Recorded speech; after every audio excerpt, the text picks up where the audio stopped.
चलिए बिना एक क्षण भी व्यर्थ किए प्रणव फटाफट नाम ले लो। सर्वप्रथम हमारे बीच आज के सत्र में आ रहे हैं संत स्वामी जी।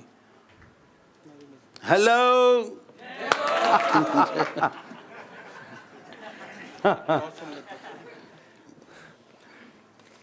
ये स्वामी जी बैठे हैं, आपको चेतन भगत। यस। कितना टाइम दिया है? 3 मिनट। हाँ, ज़्यादा लेना है? नहीं नहीं, कृपा रखिए। 10:15 बज चुके हैं, 10:15। हाँ, कम लेना है। पहले मैं आप सबको विनती करता हूँ, मेरे साथ एक श्लोक बोलिए। अच्छा। और पति साहब भी मेरे साथ बोलिए। गुरु ब्रह्मा गुरु विष्णु गुरुदेवो महेश्वर गुरु साक्षात् परम ब्रह्म तस्मै श्री गुरुवे नमः। अपनी सभा में विराजमान वाला वाला महाराज, पूज्य गुरुजी, पूज्य संतो, पूज्य साधको पार्षदो અને 3 દિવસથી આપણને સતત સારી રીતે અભ્યાસ કરેલા પટણી સાહેબ તથા સાથીદારો સૌને મારા જય સ્વામિનારાયણ। जय स्वामीनारायण। બધા મજામાં છો ને? સરસ। खूब। આજે મારો વિષય છે ભારતમાં ભ્રષ્ટાચાર કેવી રીતે મિટાવવો। શું વાત કરો છો? હા, પૂરું હવે। રોજ સંતો બોલતા હતા ધ્યેય વિશે, મેં આ ધ્યેય બદલું મારો, મેં કીધું થોડો અત્યારે પૂરતો 3 મિનિટ પૂરતો।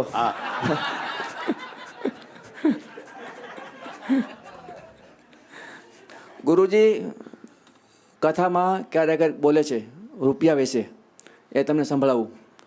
રૂપિયો સૌનો રાજા જગતમાં, રૂપિયો સૌનો રાજા, રૂપિયે મેલી માજા, રૂપિયે મેલી માજા, રૂપિયો રડાવે રૂપિયો હસાવે, રૂપિયે છે લચબીલા, રૂપિયો સૌનો રાજા। જગતમાં સૌથી પ્રિય વસ્તુ હોય તો રૂપિયો છે। રૂપિયાથી બધાને આનંદ આવે, ભલે બેંકમાં પૈસા પડ્યા હોય પણ પૈસા મારી બેલેન્સ છે એટલે આનંદ રહે, ભલે વપરાય કે ન વપરાય પણ મજા આવે એને। એકવાર લગભગ 10 વર્ષ પહેલાં પેપરમાં સમાચાર આવ્યા હતા કે અમદાવાદમાં દરોડો પડ્યો ઇન્કમ ટેક્સનો। દરોડો પાડ્યો તો એમને ઘરથી 1800 કરોડ રૂપિયા રોકડા પકડાણા। કેટલા? 1800 કરોડ। સોનું ચાંદી જુદું। ઓહ, તો હવે પૈસાને શું કામ લાગે એટલે બધા, પણ રૂપિયામાં મજા આવે બધાને ભેગા થાય એટલે। પછી એના માટે સરકાર પકડી ગઈ, જેલમાં નાખે, બધું થયું। હવે ભ્રષ્ટાચાર મિટાવો કઈ રીતે?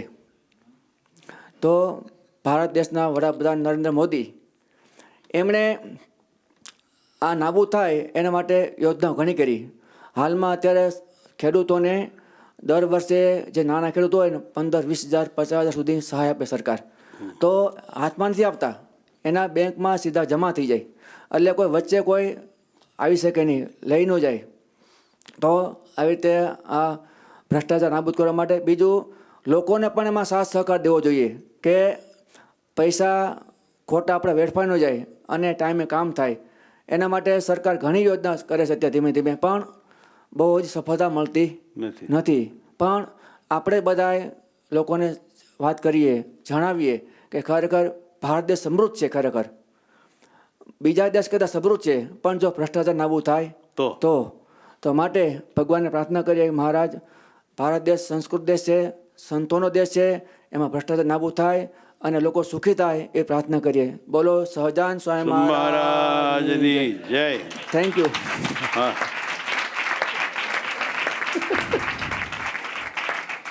तो ये जब आए, वहाँ खड़े रहो। ये जब आए तो आप सब बहुत हंसे, तो क्या ये अच्छे वक्ता है? हाँ, कि ये गड़बड़ बहुत वक्ता हास्य है? कलाकार है। अच्छा अच्छा अच्छा अच्छा अच्छा अच्छा अच्छा, ठीक बात है।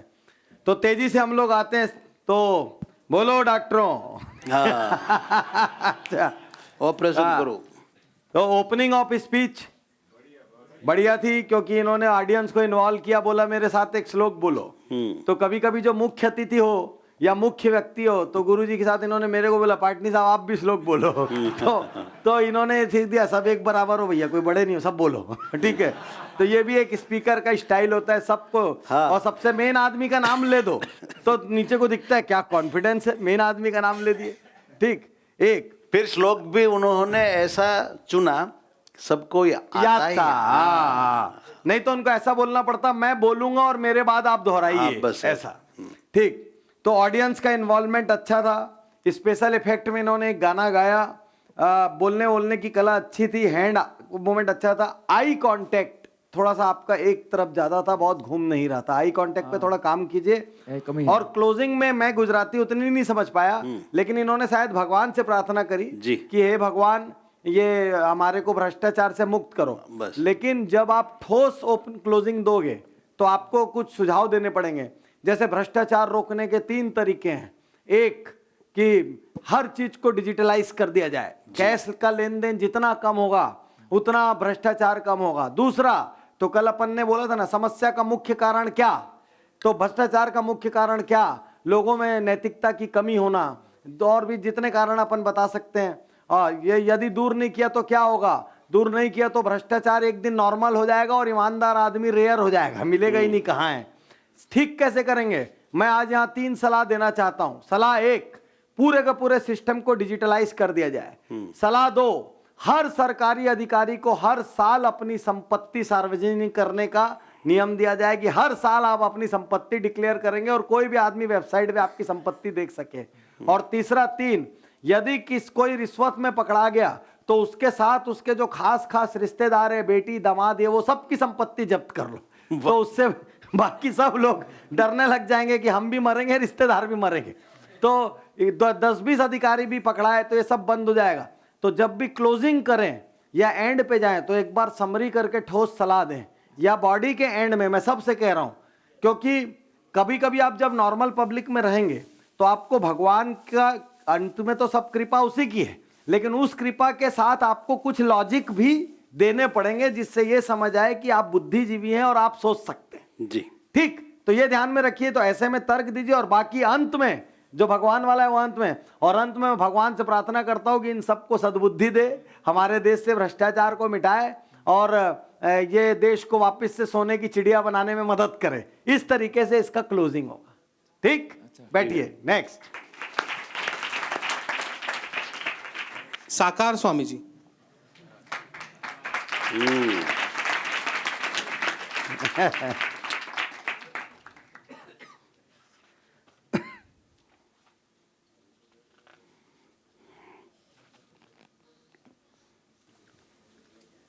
આપણી સભામાં બિરાજમાન વાલા વાલા મહારાજ, પૂજ્યપાદ ગુરુજી, સર્વે સંતો, પટની સાહેબ, વોરા સાહેબ, પ્રણવભાઈ, सबको મારા ભાવ છે જય સ્વામિનારાયણ। जय स्वामी। આ તો ગુજરાતીમાં જ બોલું। બોલ। આજનો હું લગભગ ધ્યેય ઉપર 2 શબ્દો કહીશ। સમય ટૂંકો છે એટલે થોડુંક શરૂ કરો। શરૂ। મારી દ્રષ્ટિએ હર કોઈ સફળ વ્યક્તિની પાછળ કાંઈક ને ક્યાંક રહસ્ય છુપાયેલું હોય છે। એમાં એક ધ્યેય છે। ધ્યેય સિદ્ધ કરવા માટે મને 3 બાબત મુખ્ય લાગે છે। એક તો ધ્યેયની શુદ્ધિ, બીજું ધ્યેય માટે કોઈને કોઈ આદર્શ, અને ત્રીજું મહેનત। એમાં ધ્યેયની શુદ્ધિ માટે ગુરુજી ઘણી વખત આપણને દ્રષ્ટાંત દે છે કે કોઈ વ્યક્તિ અહીંથી વડતાલ જવા નીકળ્યો અને રસ્તામાં ઘણાય ગામ આવે, ઘણાય સ્ટેશન આવે, પણ ક્યાંય ઉતરતો નથી, કારણ કે એનું ધ્યેય નક્કી છે કે મારે વડતાલ જવું છે। એમ જો ધ્યેય નક્કી હોય તો માણસ ધ્યેય સુધી પહોંચી શકે છે। બીજું આદર્શ, હર કોઈ વ્યક્તિ જીવનમાં કંઈક સફળતા મેળવે છે એની પાસે એને એના બેકગ્રાઉન્ડમાં કોઈક ને કોઈક આદર્શ હોય છે। એમાં આપણે ભગવાનને પામવા નીકળ્યા છીએ તો આપણે માટે એક આદર્શ છે। તો એ આદર્શ આપણી નજર સમક્ષ હોય તો એના જીવનમાંથી, એના વર્તનમાંથી આપણને સતત પ્રેરણા મળતી હોય છે। અને ત્રીજું છે મહેનત। પૂજ્ય ગુરુજી અમને શરૂઆતમાં સંસ્કૃતમાં બેસાડ્યા હતા ભણવા માટે. વાલા સ્વામી અમને સંસ્કૃત ભણાવતા હતા. એક શ્લોક અમને ગોખાયો હતો કે ઉદ્યમ્યાન સિદ્ધ્યંતિ કાર્યાણી ન મનોરથે નહીં સુપ્તસ્ય સિંહસ્ય મુખે પ્રવિશંતિ મુખે મૃગા. એટલે કાંઈ ને કાંઈક મહેનત કરવી પડે છે. સૂતેલા સિંહના મોઢામાં કાંઈ શિકાર એની મેળ નથી આવતો, એટલે મહેનત કરવી પડે છે. હર કોઈ સિદ્ધિ પ્રાપ્ત કરે છે, સફળતા પ્રાપ્ત કરે છે, એની માટે એણે સતત મહેનત કરેલી હોય છે. અને આપણી પર તો મહારાજની મોટી કૃપા છે અને એક મોટું ક્ષેત્ર છે. અને પૂજ્ય ગુરુજીના સંસ્કારોથી આપણને પાકી ખબર છે કે જે કાંઈ આપણે સિદ્ધિ પ્રાપ્ત કરવાની છે એ કેવલ રાજીપાથી મળવાની છે. અને રાજીપાનું ક્ષેત્ર ભગવાને આપણને આપ્યું છે. સંતો, ભક્તો, આ સત્સંગની સેવા, તો આ બધું આપણે કરીશું, આપણા જીવનમાં ઉતારીશું અને ગુરુજીએ બતાવેલા, સંતો બતાવેલા રાહ પર આપણે ચાલશું તો ચોક્કસ એક દિવસ આપણે આપણી સિદ્ધિને પામી શકશું. એટલું કહી વિરમું છું. સૌને મારા જય સ્વામિનારાયણ. गुड. हाँ, सो ये बोलते हैं लगातार कि नहीं? नहीं नहीं नहीं, बिल्कुल नहीं. तो फिर एक बार जोरदार ताली हो जाए.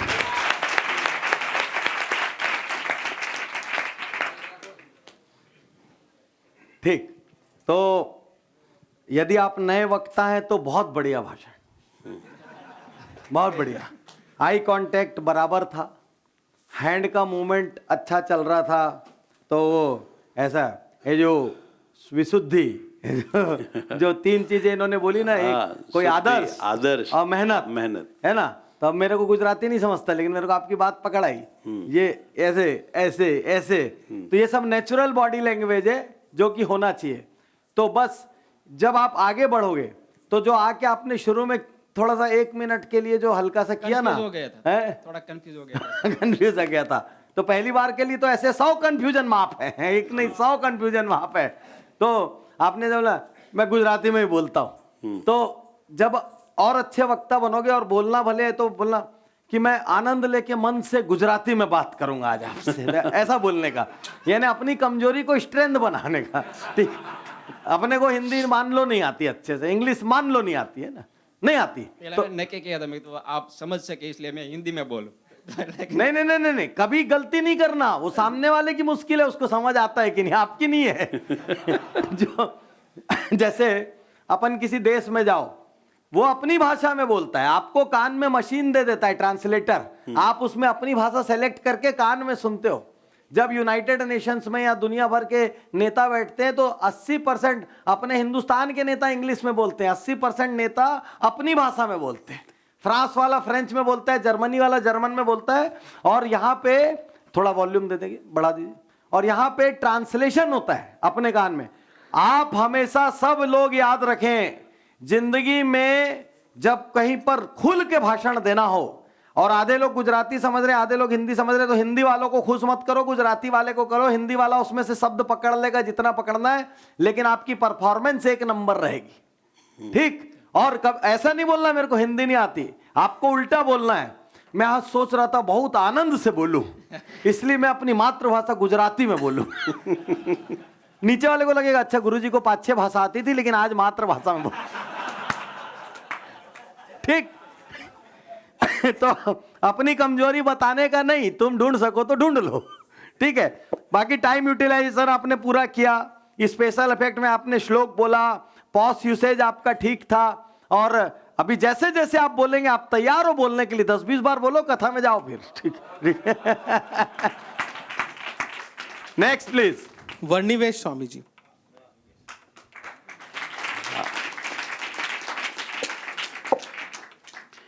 आज तो प्रणव भाई बहुत तैयारी में है, तुरंत ही नाम बोल देते हैं. माइक, लिस्ट सब रखा है. हाँ. अच्छा, अरे वाह, पोडियम पे. हाँ, प्रणव भाई ने करवाया. हाँ, प्रणव भाई के हाथों से. वाह क्या बात है.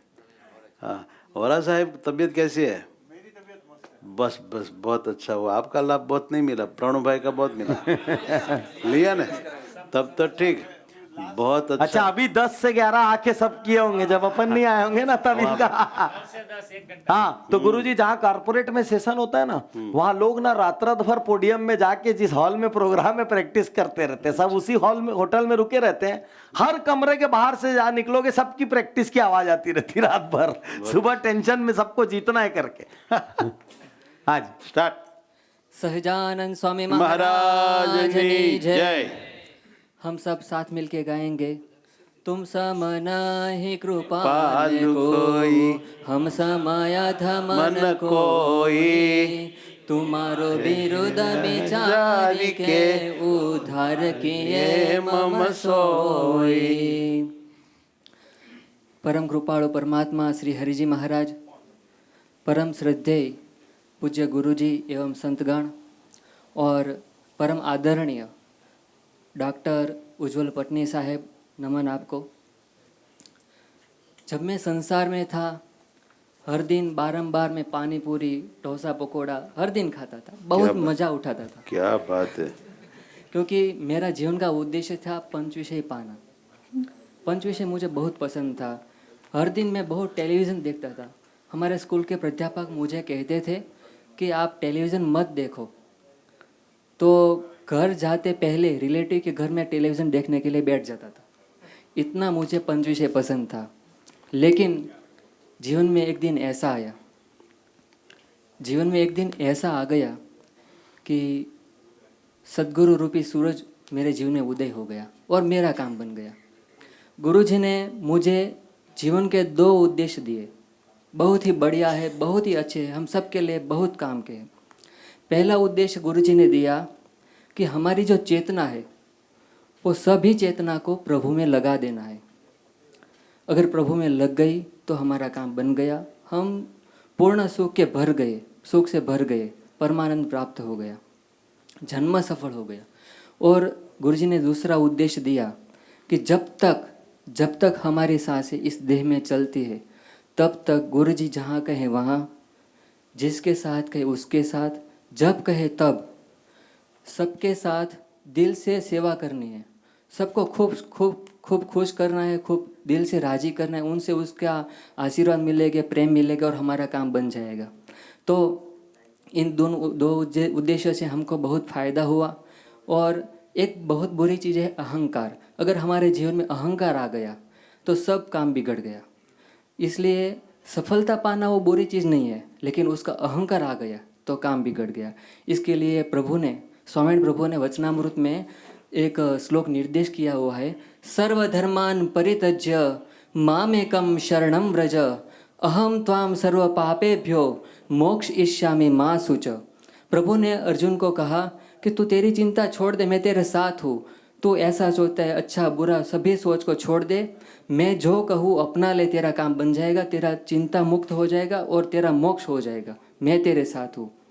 तो इसी तरह हमारे जीवन में बहुत चिंता रहती है, बहुत तकलीफ रहती है, लेकिन गुरुजी हमारे जीवन में श्री कृष्ण की तरह है। अगर उनके 2 उद्देश्य हमारे जीवन में आ गए तो हमारे काम भी बन जाएगा और हमारा मोक्ष भी हो जाएगा। सहजानंद स्वामी महाराज की जय।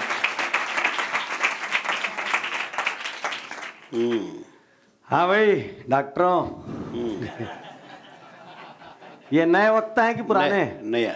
अच्छा, बिल्कुल नहीं। तो फिर जोरदार ताली बनती है। हाँ अब आप लोग गलती निकालो फटाफट। ऐसा था थोड़ी नहीं, घूम रही थी, थोड़ी घूम रही थी, 10-20% का डिस्काउंट दे देते। ठीक नहीं, सबसे ज़्यादा मैंने स्वामी के सामने देखा था। इनको? हाँ, इनको टारगेट तो इनको आपने सेट किया होगा ऐसे के लिए। स्वामी रिस्पांस बहुत अच्छा दे। अच्छा रिस्पांस अच्छा दे रहे थे, ठीक है, पहली बार में बुद्धिमानी है, अच्छा रिस्पांस वाले को पकड़ के रखने का। हाँ ठीक है। और हाँ पब्लिक इन्वॉल्वमेंट एक जगह इन्होंने किया, मेरे साथ बोलिए, शुरू में श्लोक में बोलिए, कभी भी याद रखना, आपने बोला आप मेरे साथ बोलिए और तुरंत शुरू कर दिया। इसकी जगह ऐसा करना, आप सब ने, आप में से कितने लोगों ने ये लाइन सुनी है या ये पंक्ति सुनी है, और उसके 2 शब्द बोलना। क्या थी पंक्ति की आपकी शुरुआत बोलिए? तुम सम नहीं कृपालु। हाँ, तो आप में से कितने लोगों को तुम सम नहीं कृपालु याद है? हाथ उठा के बताइए। तो ठीक, अब मेरे साथ गाइए। ऐसा करके उसको जगह देना गाने की। जैसे खट से शुरू कर दोगे तो ऐसा लगा कि गाड़ी चल गई और सबको दौड़ के चढ़ना है उसमें। तो सब लोग उसके 4 शब्द बाद चढ़ पाए थे। वो पहली आधी लाइन निकल गई थी और हम उसके बाद, खोल लीजिए हाथ, तो हाथ खोल लीजिए। ठीक है।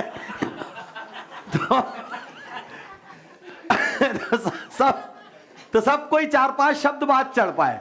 ठीक है। बाकी हैंड का मूवमेंट बहुत अच्छा था। और सेकंड टाइम आपने जो बोला वचनामृत में लिखा है, उसके बाद आपकी आवाज भी लाउड हो गई। तो थोड़ा वेरिएशन, उठा पटक मामूली और करो। और बाकी आपकी आवाज गॉड गिफ्ट मीठी है, कथा करने के लिए बहुत अच्छी आवाज है। तो है ना, तो जो एक मिठास होती है ना, जो अंदर जाती है, तो उसको टेक्सचर, वॉइस टेक्सचर बोलते हैं। आपका वॉइस टेक्सचर अच्छा है। तो मीठी आवाज में क्या होता है, कभी कभी लाउड हो, बाकी शांति से अंदर उतरते जाओ। ठीक, तो बहुत बढ़िया, वेरी गुड, बोलना शुरू करो। Next please. अनादि स्वामी जी। क्या बात है, आइए।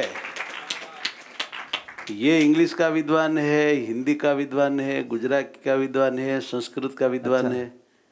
हाँ, और बहुत मीठी भाषा वाला है और बहुत देर गंभीर। आप सुनोगे तो खुश हो जाओगे।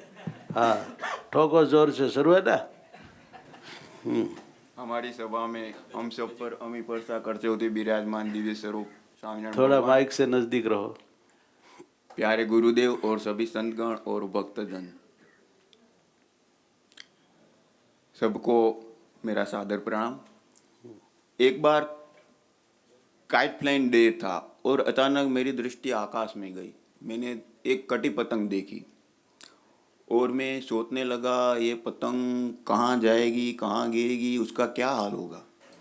फिर इस दृश्य ने मेरे हृदय में एक ज्ञान की चिंगारी खड़ी कर दी कि यदि मेरे हृदय में मेरे जीवन में कोई ध्येय नहीं होगा, कोई उद्देश्य नहीं होगा, तो मेरा हाल भी बिल्कुल इस कटी पतंग की तरह होगा। इसलिए हमारे जीवन में जरूर ध्येय होना चाहिए, कोई उद्देश्य होना चाहिए। और जो सुज्ञ लोग हैं, बुद्धिमान लोग हैं, वो ऐसी चीज प्राप्त करने का पसंद करते हैं कि एक बार मिलने पर दूसरी कोई चीज प्राप्त करने की जरूरत न हो। एक बार मिलने पर हम सदा सुखी, आनंदमय और दिव्य बन जाए। और मेरे ख्याल से ऐसी चीज तो एक ही है, परम कृपालु, परमानंद, दिव्य स्वरूप परमात्मा।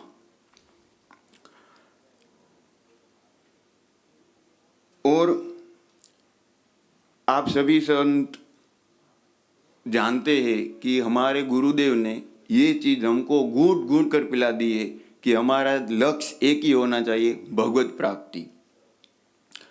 अब भगवत प्राप्ति के शास्त्रों में कई साधन बताए गए हुए, जैसे कि ध्यान करना, भजन करना, जप करना, तप करना, व्रत करना, योग साधना करना। लेकिन मेरे ख्याल से इन सभी साधनों का एक साधन में समावेश हो जाए, ऐसा एक साधन है, ऐसे भगवत प्राप्त, भगवत अनुभव, भगवत प्रिय संत की सेवा करना, उनके समागम में रहना। और हम तो खुश नसीब है कि परमात्मा ने हमको ऐसे गुरुदेव की भेंट दी है। आप जानते हैं ना कि हमारे गुरुदेव रोज ये एक ही चीज प्रदान रखते हैं कि हम भगवत प्राप्ति करें, भगवान को प्रसन्न करें। और इसके लिए जो मैंने साधन बताया कि भगवान और संत की सेवा करना, उनका समागम करना, उनकी प्रसन्नता प्राप्त करना, ऐसा शास्त्रों में भी कहा है। जैसे कि साधूनाम दर्शनम पुण्यम, स्पर्शनम पापनाशनम, संभाषणम महत्पुण्यम, सेवनम परमम पदम। तो यदि हम चाहते हैं कि इसी जन्म में हम भगवत प्राप्ति कर ले और भगवत अनुभव कर ले, जो हमारा लक्ष्य है, तो हम ऐसे गुरुदेव, ऐसे संत, ऐसे भक्तजन की सेवा करते रहे, उनकी प्रसन्नता प्राप्त कर रहे। जय समझा। नए वक्ता है कि पुराने वक्ता है? बिल्कुल नए, बिल्कुल नए वक्ता है। मैं आपको सीधे सीधे कुछ सलाह दे रहा हूँ। आवाज आपकी अच्छी है, भारी आवाज है आपकी, मुस्कुराइए। बस वो कराना पड़ेगा, मुस्कुराना तो सिखाना पड़ेगा। खासकर माइक पे मुस्कुराइए, पूरे समय टेंशन में थे, ठीक। भक्त की समस्या और बढ़ जाएगी नीचे बैठे हुए। भक्त को सब चीज आनंद के साथ चाहिए, टेंशन तो उसको घर में पहले ही बहुत है, आप और काय को दे रहे हो उसको। ठीक। तो कंटेंट क्वालिटी आपकी अच्छी थी, लेकिन फिर से जितने भी लोग बोलने आ रहे हैं आप सबको कहना चाहता हूं, ओपनिंग, बॉडी, क्लोजिंग, तो क्लोजिंग तक आते आते या तो आपका एनर्जी लेवल बहुत हाई होना चाहिए, और या तो आप जो है एकदम मार्मिक हो जाओ। मार्मिक मतलब अंतर मन से जैसे दुख, वो पीड़ा महसूस कर रहे हो ऐसा। तो आपका थोड़ा ईसीजी मतलब अच्छे, आपका आई कांटेक्ट अच्छा था, आपका हैंड मूवमेंट अच्छा था, आप ऐसे ऐसे ऐसे ऐसे कर रहे थे, वो सब आपका अच्छा था, आपने कार्ड का कोई उपयोग नहीं किया।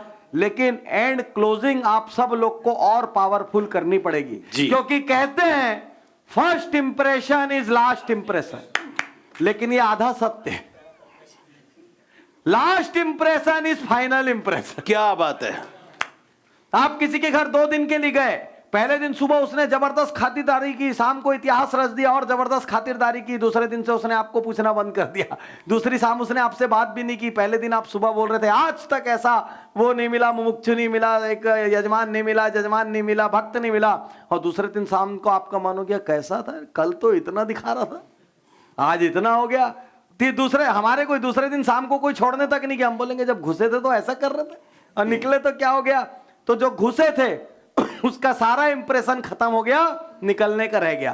तो जब ओपनिंग भी अच्छी हो जाए, बॉडी भी अच्छी हो जाए और क्लोजिंग लचर हो, तो लास्ट इंप्रेशन फाइनल इंप्रेशन कई बार रह जाता है और इंप्रेशन कमजोर हो जाता है। तो क्लोजिंग में थोड़ा एनर्जी लेवल बढ़ाओ, ठीक। तो आपको 2 मेरी बहुत क्लियर सलाह होगी। पहली सलाह स्माइल प्लीज, और दूसरी सलाह एनर्जी बढ़ाइए, और एनर्जी थोड़ा सा उतार चढ़ाओ दिखना चाहिए, ठीक। बाकी सब बढ़िया है। Next please. मूर्ति स्वामी जी, आइए आइए। उनको थोड़ा सा अभ्यास है। अच्छा, छोटे मोटी सभा में बच्चों का खास उपदेशक है, बाल सभा लेते हैं, युवा सभा भी लेते हैं, विदेश की सभा भी लेते हैं, देश की सभा भी लेते हैं। स्टार्ट।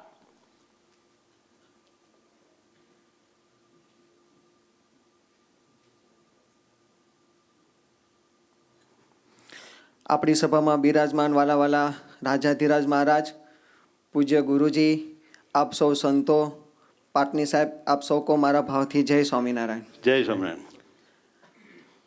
પાટની સાહેબ, તમારા જેવા એક ડૉક્ટર હતા, એને એક દારૂ મુક્તિનો સેમિનાર ગોઠવો। ડૉક્ટર સાહેબ આવ્યા, સરસ મજાનું સ્ટેજ ઉપર ટેબલ હતું, ટેબલ ઉપર 2 કાચના ઝાર ગોઠવા, એક વાટકામાં અળસિયા હતા, એક ગ્લાસ, એક જે ઝાર હતો એમાં શુદ્ધ પાણી ભર્યું અને બીજામાં દારૂ ભર્યો। પબ્લિક પણ ખૂબ ઇંતજારીથી જોઈ રહી છે કે શું કમાલ થશે। ડૉક્ટરે કીધું કે अब देखिए क्या होता है। ડૉક્ટરે અળસિયા લઈને શુદ્ધ જળમાં નાખ્યા તો તર્યા। બધા બહુ આનંદિત થઈ ગયા। अच्छा, अब देखिए क्या कमाल होता है। બધાને થયું હવે શું કમાલ થાય છે, હવે શરાબ છે તો અળસિયા લઈને શરાબમાં નાખ્યા।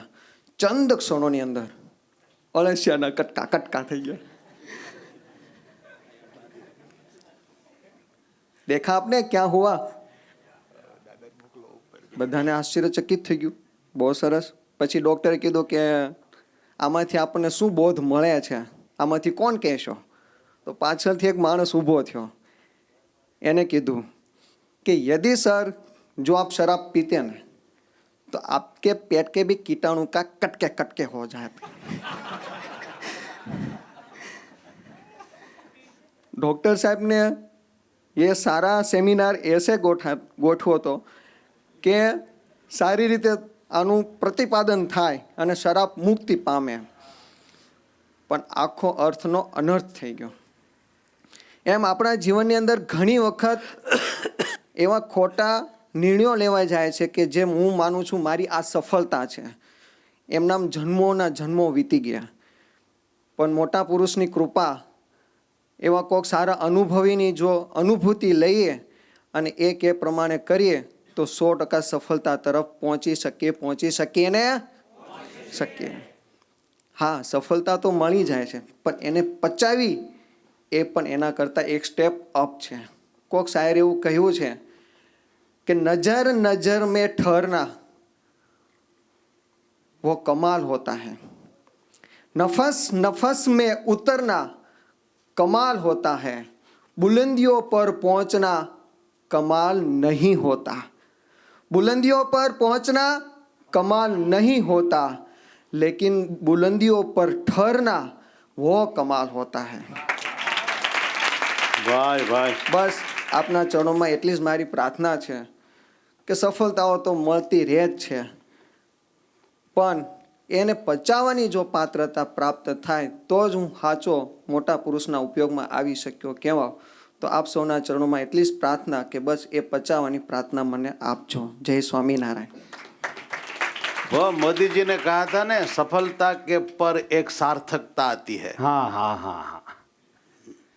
तो हमने ये कोट कहते हैं कि शिखर पर पहुंचना सरल है, शिखर पर बने रहना कठिन है. कठिन है. शिखर पर पहुंचना कई बार 2-3 दांव लग जाए, लक चल जाए, किस्मत चल जाए, सही ग्रह नक्षत्र तारे सब बैठ जाए, पहुंच जाओगे. लेकिन उसके बाद उसको मेंटेन करने के लिए लगातार जतन करने पड़ते हैं. ठीक, तो आप कौन से विषय पर बोल रहे थे? मैंने सफलता पर किया था. मैं तो कल सफल- ऐसा समझा था कि सफलता पर करने का. हाँ, वही मैं बोला, आज का तो विषय नहीं है ये. आज का हमारा विषय क्या था? आज का हमारा विषय था जीवन का उद्देश्य क्या है, और दूसरा विषय था भारत से भ्रष्टाचार कैसे मिटाए. तो कभी कभी ऐसा नहीं करना कि पिछले दिन का विषय बोल दे. ठीक है, कभी कभी ऐसी चूक हो सकती है कि विषय को अपन गहराई से नहीं पकड़े, समझे नहीं तो गड़बड़ हो जावे. तो इन्होंने एकदम खास चीज की, देखो माइक से, गुरुजी आपने किसको बोला था माइक से पास आइए, इनको कि इनके पहले वालों को?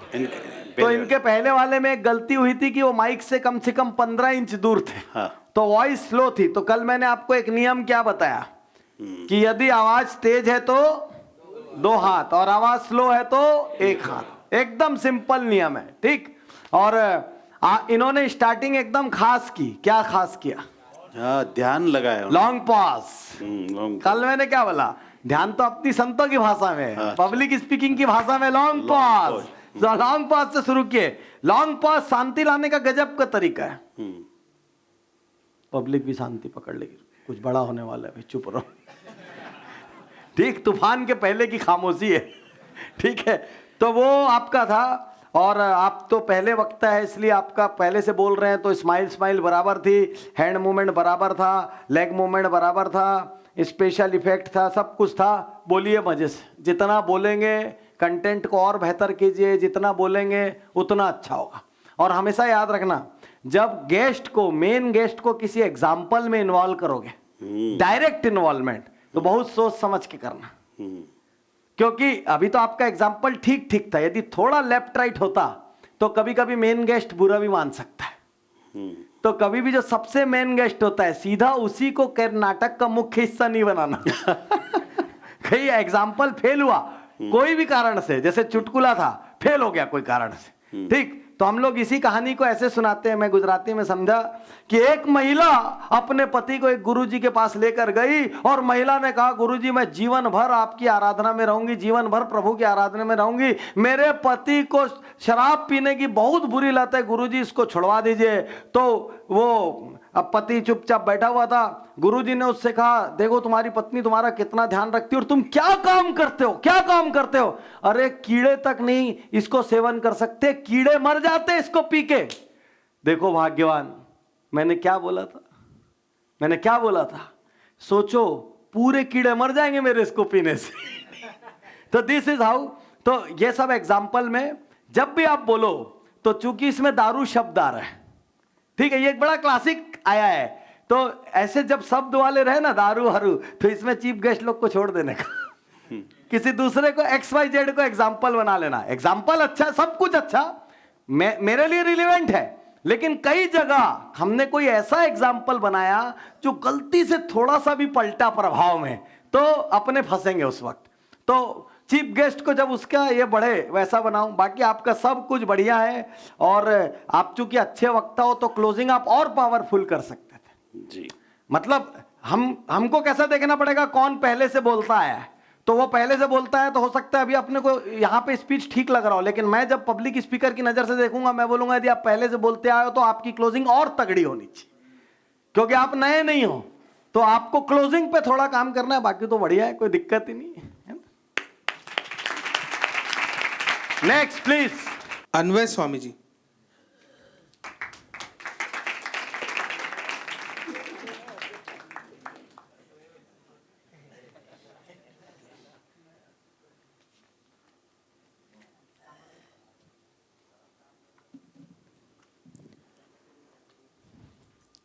श्री स्वामीनारायण मंदिर कुंडल धाम आयोजित इस 24वीं संत शिविर में पब्लिक स्पीकिंग सेमिनार के अंतर्गत आप सबको मेरा भाव से जय स्वामीनारायण। प्यारे संतों, हम एक व्यास जी रचित श्लोक से शुरुआत करेंगे। आप सब भी मेरे साथ वो बोल सकते हैं। आलोड्य सर्वशास्त्राणि, आलोड्य सर्वशास्त्राणि विचार्य च पुनः पुनः इदमेकं सुनिष्पन्नम ध्येयो नारायणो हरि। आप बोलना चाहेंगे तो अब साथ में, आलोड्य सर्वशास्त्राणि विचार्य च पुनः पुनः इदमेकं सुनिष्पन्नम ध्येयो नारायणो हरि। इस श्लोक के मुताबिक हमारा जीवन लक्ष्य, हमारा जीवन का उद्देश्य क्या होना चाहिए? जल्दी से बोलिए, मेरे पास टाइम कम है। जयो नारायणो हरि जी, हमारा ध्यान भगवान में ही लगा रहे, हमारी 24 कलाक की अनुभूति एकमात्र प्रभु की ही रहे, यही हमारा ध्येय होना चाहिए। और इस ध्येय को प्राप्त करने के लिए हमें बहुत ही आवश्यक है हमारे गुरुजनों की, हमारे साथ वाले संतों भक्तों की प्रसन्नता। बल हम करते क्या है, अक्सर गलती कर बैठते, हम बोलते हैं तो है कि हमारा ध्येय है भगवान को प्राप्त करना, भगवान की अनुभूति करना, सबको प्रसन्न करना, लेकिन हम करते क्या है? जो अपने मन में ध्येय फिक्स हो गया है वही। जैसे कि मैं अपना एक उदाहरण दे देता हूँ। कल जब साहब ने ये सेशन शुरू किया, सब क्या बोलते हैं इनको? डिसेक्शन, पब्लिक स्पीचिंग के अंतर्गत सभी संतों का प्रवचन लेना। तो तब तो मेरे मन में हुआ कि मैं भी ये कर सकूँगा। पहले 12 नाम आए, उसमें मेरा नाम नहीं था, तो बोला कि मेरा नाम आएगा तो मैं भी कर लूँगा। पर जब ये डिसेक्शन शुरू हुई, साहब ने सबको जब डॉक्टर बना दिया, तब मेरे पैर घबरा गए। मैंने लगा कि ये नहीं होगा, ये मैं नहीं कर पाऊँगा। पर जब शाम को सभी संतों ने प्रवचन दिया, उसमें से थोड़ी हिम्मत मिली और आज मैं आपके सामने खड़ा हूँ। तो इससे मैं कहना ये चाहता हूँ कि हमारा ध्येय तो है सबको प्रसन्न करना, लेकिन यदि मुझे प्रसन्नता ही चाहिए थी तो मैं पहले ही बार में उठ के आ जाता।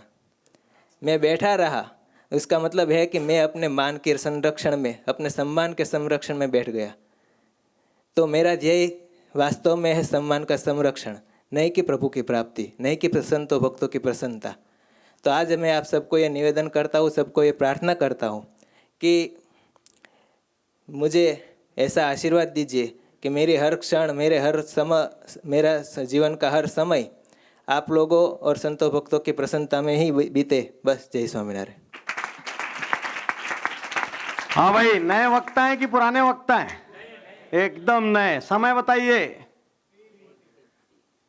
3:40। अब अपने पास टाइम बहुत कम है, काट देना 3 पे एकदम बराबर, ठीक? क्योंकि मेरे को भी 20 मिनट चाहिए बोलने के लिए, क्लोजिंग करने के लिए। तो ओपनिंग ऑफ द स्पीच, पहली बार फॉर्मल ओपनिंग हुई पूरे 2 दिन में। कि फॉर्मल ओपनिंग मतलब आज यहाँ पर हमारे इतने दिवसीय शिविर के पब्लिक स्पीकिंग सेशन के अंतर्गत मैं आप सबका, तो ये एक डिफरेंट फॉर्मल ओपनिंग थी। अच्छी बुरी नहीं थी, तो अभी तक हमने संस्मरण ओपनिंग देख ली, कल किसी ने संस्मरण से शुरू की, हमने शायरी से ओपनिंग देख ली, हमने आज कहानी से ओपनिंग देख ली, हमने ये इससे कोटेशन से ओपनिंग देख ली, हमने ये फॉर्मल ओपनिंग देख ली, और लगातार हम संबोधन वाली ओपनिंग। तो देखिए सारी ओपनिंग मोटी मोटी जो अपन ने बताई थी वो आ गई। ठीक, पहली बार इन्होंने क्लोजिंग ली, दूसरी क्लोजिंग इन्होंने आपसे आशीर्वाद मांगा। अब वही आशीर्वाद मांगने को ये इतना अट्रैक्टिव बना सकते थे, मैं आपको बना के दिखाता हूं कि मैं आज यहां पर आप सबसे आशीर्वाद चाहता हूं कि मैं जो भी काम करूं मेरा लक्ष्य पूरा और मेरा जीवन आपकी सेवा में समर्पित हो। मैं चाहता हूं आप सब अपना हाथ उठाकर मेरे को आशीर्वाद दें। वाह, तब तो बहुत बढ़िया रहेगा।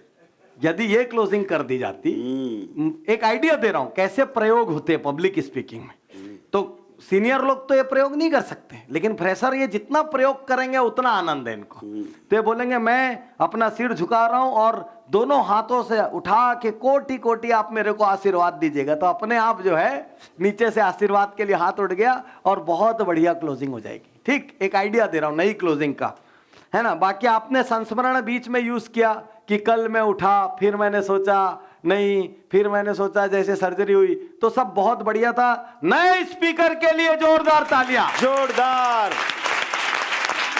क्या बात है। ठीक, आप हाथ खोल दो बस। हाथ पूरे समय बंधा हुआ था या नीचे था, लेकिन पहली बार में थोड़ा डिस्काउंट ऑफर तो चलता है। ठीक है, तो हाथ खोलो और आजादी से बोलो। अभी देखो कितना बढ़िया हंस रहे हो, यही तो करना है वहां जाके। हाँ, वहां जाके सब नकली हो जाते हैं। Next please, next. सहन प्रिय स्वामी जी। अच्छा अच्छा, मुझको तो आदत पड़ गई है आशीर्वाद लेने की। अच्छा, आप बोलते हैं? हाँ, आप क्या बोलते हैं? आप क्या मैं बोलते हैं? ऐसा कहता हूं कि आपके आशीर्वाद से ही मैं हूं। आप जो मुझे आशीर्वाद नहीं दोगे तो मैं कुछ भी नहीं हूं। कृपा कीजिए, मेरे लिए भगवान को प्रार्थना कीजिए कि मेरा स्वास्थ्य अच्छा रहे और मेरा काम अच्छा रहे। तो अब जनता कितनी गदगद हो जाती कि इतना बड़ा व्यक्ति विनम्र होकर हमसे आशीर्वाद मांग रहा है। फिर ऐसा भी तो जनता के इमोशन आते हैं ना उसमें। फिर कभी कभी ऐसा कहता हूं कि इन लोगों ने अच्छा बजाया तो उनका जीवन भी अच्छा रहे। आप हाथ उठाकर उनको आशीर्वाद दीजिए। हाँ, तो अब जो जहां से मान लो ऑनलाइन भी देख रहा है वो भी हाथ उठा देता होगा। उठाता तो एक छोटा बच्चा भी अभी से आशीर्वाद देना सीख जाता है। सीख जाता है। हाँ, वो भी ऐसा कर लेता। हाँ हाँ, ठीक। जय स्वामीनारायण। हम सब वाले प्यारे महाराज गुरुजी और पाटनी साहब को प्रसन्न करने के लिए प्रथम जयनाद करेंगे 3 बार बोलने का। बोलो स्वामी भगवान की जय जय जय, हरे कृष्ण महाराज की जय जय जय, स्वामी भगवान की जय जय जय। बस इस पब्लिक स्पीकिंग सेशन में विराजमान भगवान श्री स्वामीनारायण, प्यारे प्यारे गुरुजी एवं डॉक्टर उज्जवल पाटनी जी एवं उनके साथीदार, आप सभी को मेरा भाव से जय स्वामीनारायण। मेरा आज का विषय है जीवन का उद्देश्य, जीवन का गोल। तो इस पृथ्वी पर रहने वाले सभी इंसान का कुछ ना कुछ गोल तो होता ही है। गोल के बिना कोई जीवन नहीं जीता है। किसी को मालूम होता है कि मेरा गोल क्या है और किसी को मालूम नहीं होता है। जैसे हम देखते हैं कि कोई भी स्टूडेंट हो तो उनका गोल होता है कि मुझे डॉक्टर बनने का है, मुझे पुलिस बनने का है, मुझे इंजीनियर बनने का है। तो वैसे ही हम देखते हैं कि कोई सैनिक है तो उनका गोल होता है मुझे देश के लिए शहीद होना है। वैसे सभी का अलग अलग गोल होता है। तो आध्यात्मिक मार्ग में हमारा भी कोई ना कोई गोल तो होता है। तो हमारा गोल है प्रभु को पाने का। तो प्रभु को पाने के लिए एक बार दयालु स्वामी ने 5 वर्ष पहले एक बात की थी कि प्रभु को पाने का है तो हमें सभी को प्रसन्न करना पड़ेगा। दूसरा है सभी का हमको स्वीकार करना पड़ेगा और हमारा जो ध्येय है उनमें हमको सदा जागृत रहने का, तो हम अच्छी तरह हमारे ध्येय को पार कर सकते हैं। और ध्येय में बिल्कुल प्रमाद नहीं चलता। जितना हम प्रमाद रखते हैं उतना हमारे ध्येय से हम दूर हो जाते हैं। और वैसा ही हम निश्चय और ऐसा तान रखेंगे तो हम जरूर एक दिन हमारे ध्येय में दृढ़ होते हैं। वो हमारे जो ग्रंथ है उनमें आता है ने, आप मेरे साथ बोलिएगा, मैं बोलूँ आप दोहराना। तान ते सो फल मिलत ही या में जुट नहीं लेश, तान लोक देखावन तान ही, लोक देखावन तान ही, या के फल है क्लेश, या के फल है क्लेश। तो जो हम भगवान को लक्ष्य में रखकर भगवान को बताने के लिए ही जो हमारा ध्येय में आगे बढ़ेंगे तो अवश्य हमको उनकी प्राप्ति होगी और होगी। तो अंत में मैं 4 बात कहूँगा कि ध्येय को पाने के लिए हम अच्छी तरह से हमारे जो पथ दर्शक है उनके मार्गदर्शन पर चलेंगे। दूसरा है अच्छी तरह से प्लान करेंगे। तीसरा है प्रयत्न करेंगे। और अंत में तो प्रभु की कृपा से हमारा ध्येय सिद्ध होगा और होगा। तो अंत में मैं प्रार्थना करता हूँ, जो आपके पास वो पुस्तक है ना, उनमें से पाटनी साहब के पुस्तक में से मैं अंत में प्रार्थना करता हूँ, माटी का पुतला हूँ लेकिन आपसे जुदा नहीं हूँ। गलती हो तो माफ़ करना, गलती हो तो माफ़ करना, इंसान हूँ खुदा नहीं हूँ। जय स्वामीनारायण। अंत में जयनाथ करेंगे। हरे कृष्ण महाराज की जय जय जय, स्वामी भगवान की जय जय जय। हाँ, नए कि पुराने? नए।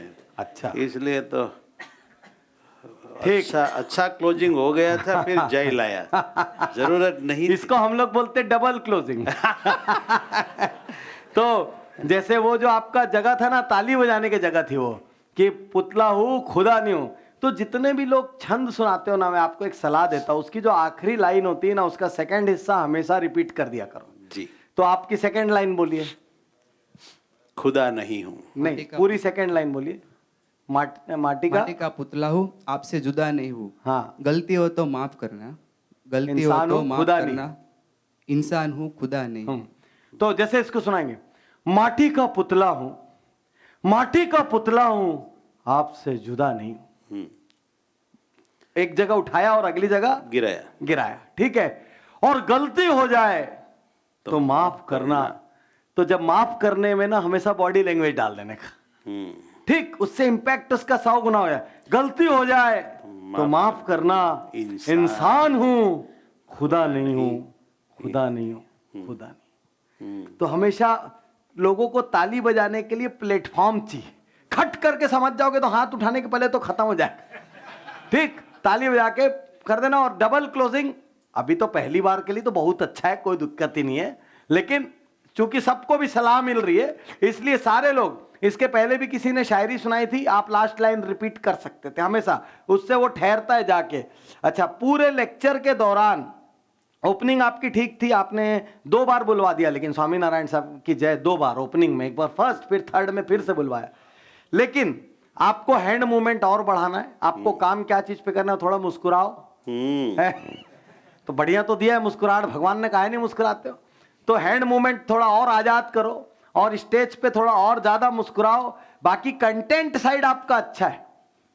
ठीक। अच्छा, लास्ट में जब वो आप 4 बोल रहे थे ना, तो आप बहुत हड़बड़ा के तेजी से निकाल दिए थे 4।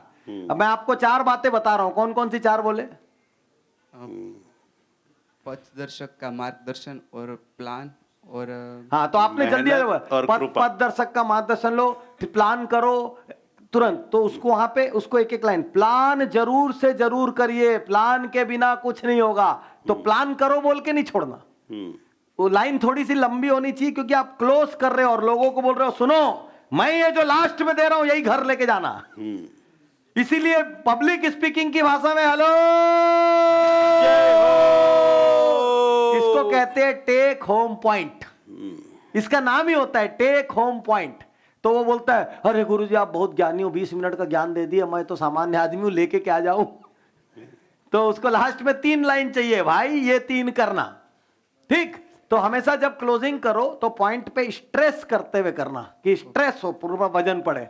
बाकी पहली बार है, अच्छी शुरुआत है, प्रैक्टिस करो, निकलो। और भगत अच्छा, आपकी बार- आवाज मीठी है। भगत बार बार सिग्नल बताते हैं ना, इसलिए कट गया सब, लास्ट आ गए। तो अरे तो भगत तो आपकी मदद कर रहे हैं, करके तो आपकी क्लोजिंग हुई। जी। नहीं तो पता चला मैं काट देता तो क्लोजिंग छूट जाती आपकी। है? और गाना बढ़िया है तो गाने का यूज करो सब, मतलब हर कोई अपने स्पेशल स्किल का यूज कर सकता है। Next please. अब आप जो चाहते हैं वो कराने के लिए मैं कुछ करूंगा, वो मुझे करना चाहिए क्योंकि वो मेरी आज्ञा में रहते हैं। हाँ। तो मुझे ही कुछ इन लोगों को स्टेज मिलने, बोलने का मिले, मौका मिले, क्षेत्र मिले, ऐसा मुझे करना चाहिए। अब मेरे दिमाग में आ गया है बहुत ये मैं और अपने पास तो इंटरनल सब जगह है, पहले सबको 8-10 बार बहुत- इंटरनल दे दिए। देखो हमारे पास बहुत जगह है इन लोगों को स्टेज देने की, मगर 2 साल से तो कोरोना में हम कहीं गए नहीं हैं। फिर अभी मैं इन लोगों का मंडल बनाऊंगा, 2-4 संतों का, और गांव-गांव भेजूंगा। वहाँ इन लोगों को यही करने का है। हाँ। आपने सिखाया है, उनकी प्रैक्टिस वो सभी गांव में प्रवचन देते देते लेते रहेंगे। बहुत और आप दूसरी बार जब आओगे तब पाओगे कि वाह क्या सुधार हुआ है। बहुत बढ़िया। वो जवाबदारी मेरी है। और बाकी यहाँ पे अपनी ऑडियंस भी बैठी है, 2-4-10 रिहर्सल तो यही हो जाए, हाँ, कहीं यही पर भी भी हो हो जाए, हॉल है ही है। और कोई है? अच्छा, हाँ, एक स्वामी जी है हाँ, और ठीक। कोई नहीं है। ले लीजिए। और कारण स्वामी 2.5 मिनट में अपना क्लोजिंग कर देंगे। क्या बात है, ओपनिंग करो। सहजानंद स्वामी महाराज की जय। बहुत अच्छा, बहुत अच्छा। हेडमास्टर स्टाइल में आप जो भी कहो हम सुन लेंगे।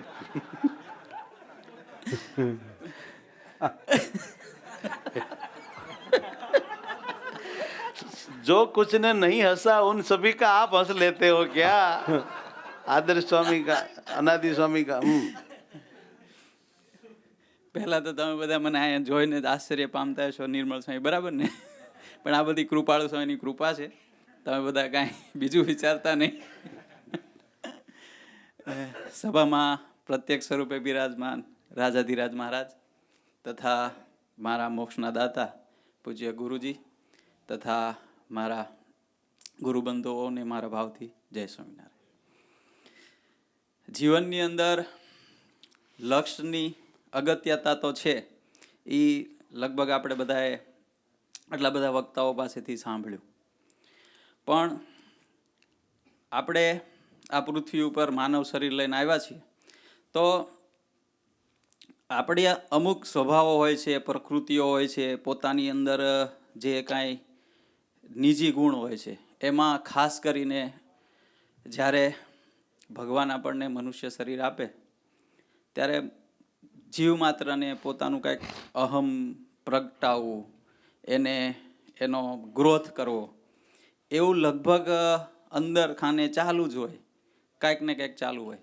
તો આ જીવન ધ્યેય નક્કી કરતા એ લક્ષ્ય સાથે સાથે માનો કે થાય એવો કંઈક આપણે કરીએ ને તો એને કરવામાં આપણને ઉત્સાહ રહે. તો ભગવાનને પામવું જ છે એ વાત સાચી છે. આની પ્રેક્ટિસ, આનો મહાવરો કે આનો અભ્યાસ કરવા માટે આપણે જોડે જોડે એવું વિચારીએ કે ભાઈ મારે મારો અહંકાર વધારવો છે કે મારી પર્સનાલિટી વધારવી છે. તો પર્સનાલિટી વધારવા માટે લગભગ બધા અત્યારે જોઈએ તો વોટ્સઅપમાં ભાઈ કે મેં આ પ્રવચન મૂક્યું તો એની આટલી લાઇક થવી જોઈએ કે એને આટલા બધા એના વ્યુઅર્સ હોવા જોઈએ, એ બધા આપણે જો કરતા હોઈએ. તો વિચારવું કે હું મારો જીવન ધ્યેય લક્ષ્ય એવું નક્કી કરું કે ભાઈ મારે ભગવાનને પામવા છે. તો ભગવાનને પામવા માટે લોકોએ શું કર્યું છે અથવા એના માટે શું શું લોકો કરતા હતા અને કોણ કોણ ભગવાનને પામ્યા. તો જો આ જગતની દ્રષ્ટિએ કાંઈ કરશું, અહંકાર વધારવા માટે કરશું તો એ થવાનું નથી. પણ માનવની એક જે ખૂબી કહીએ કે એક માઇનસ પોઈન્ટ કહીએ તો આ છે અહંકારની વૃદ્ધિ કરવી. તો આપણે એના માટે એવું વિચારાય કે ભાઈ નરસિંહ મહેતા છે તો આજે 400 વર્ષ પહેલાં થઈ ગયા તો આપણે એને ઓળખીએ છીએ.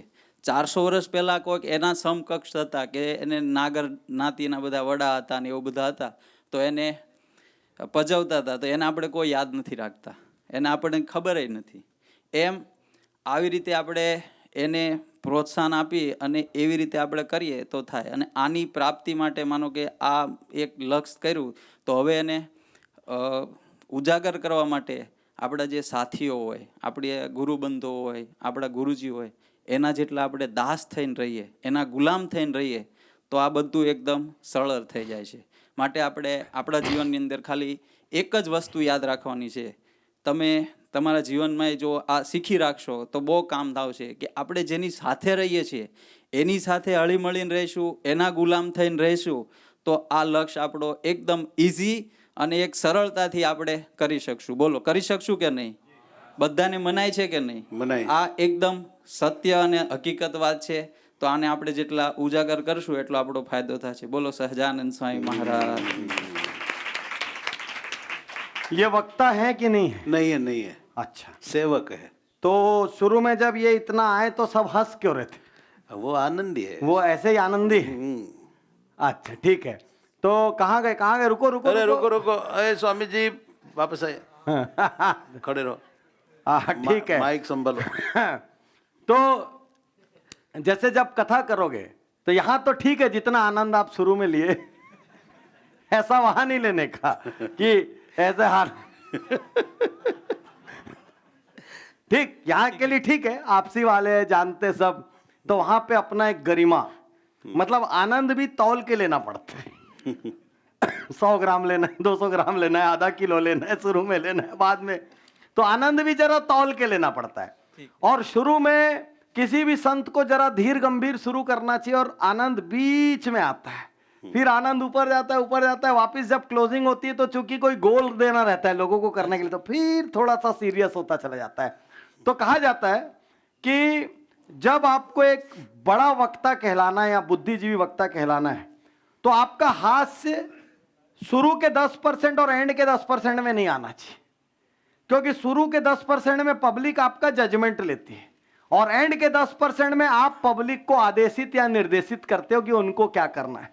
तो यदि आप उनको क्या करना है ये बता रहे हो और उसी वक्त साथ में आपने हाथ से डाला, तो वो सारी चीज डाइल्यूट हो जाए.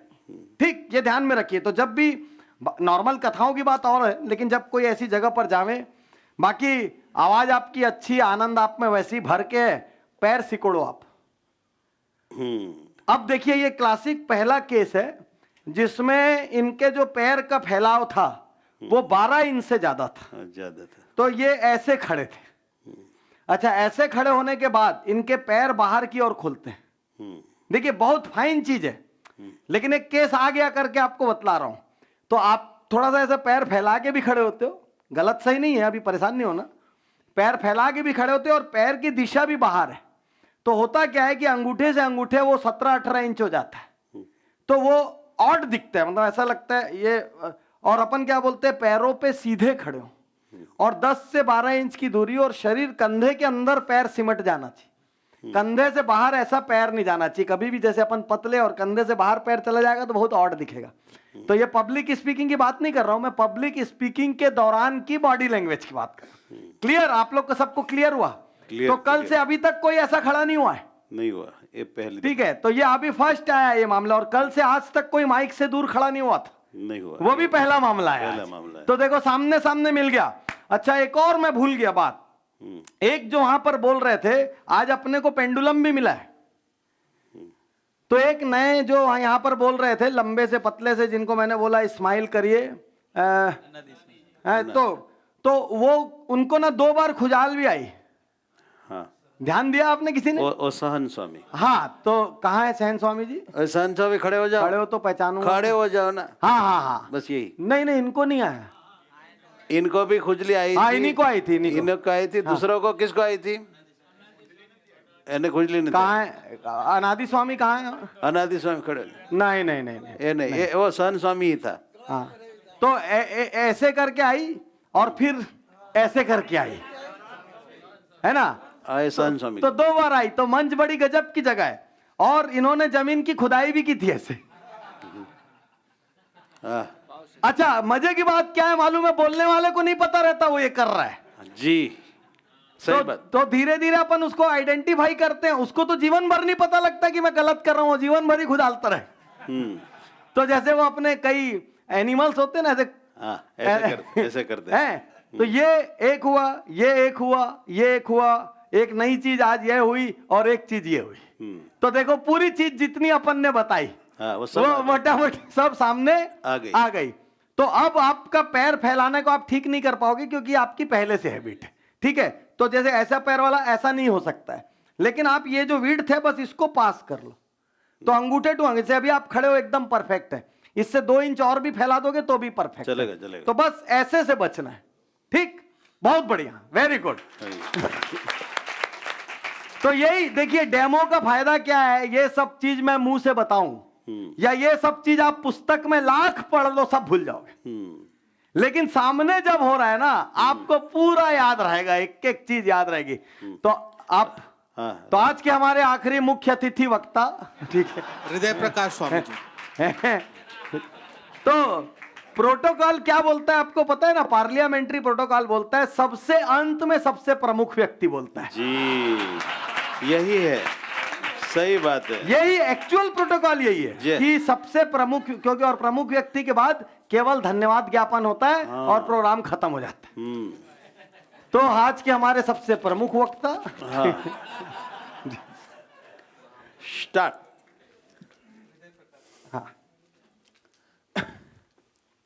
દુઃખ હરિજનનું દિલે ધરો છો, સુખની દિશામાં સહાયતા કરો છો, તદપિ ભજન જે કરે ન ભાવે, નહીં નર જાતિ કુજાતિ તે કહાવે.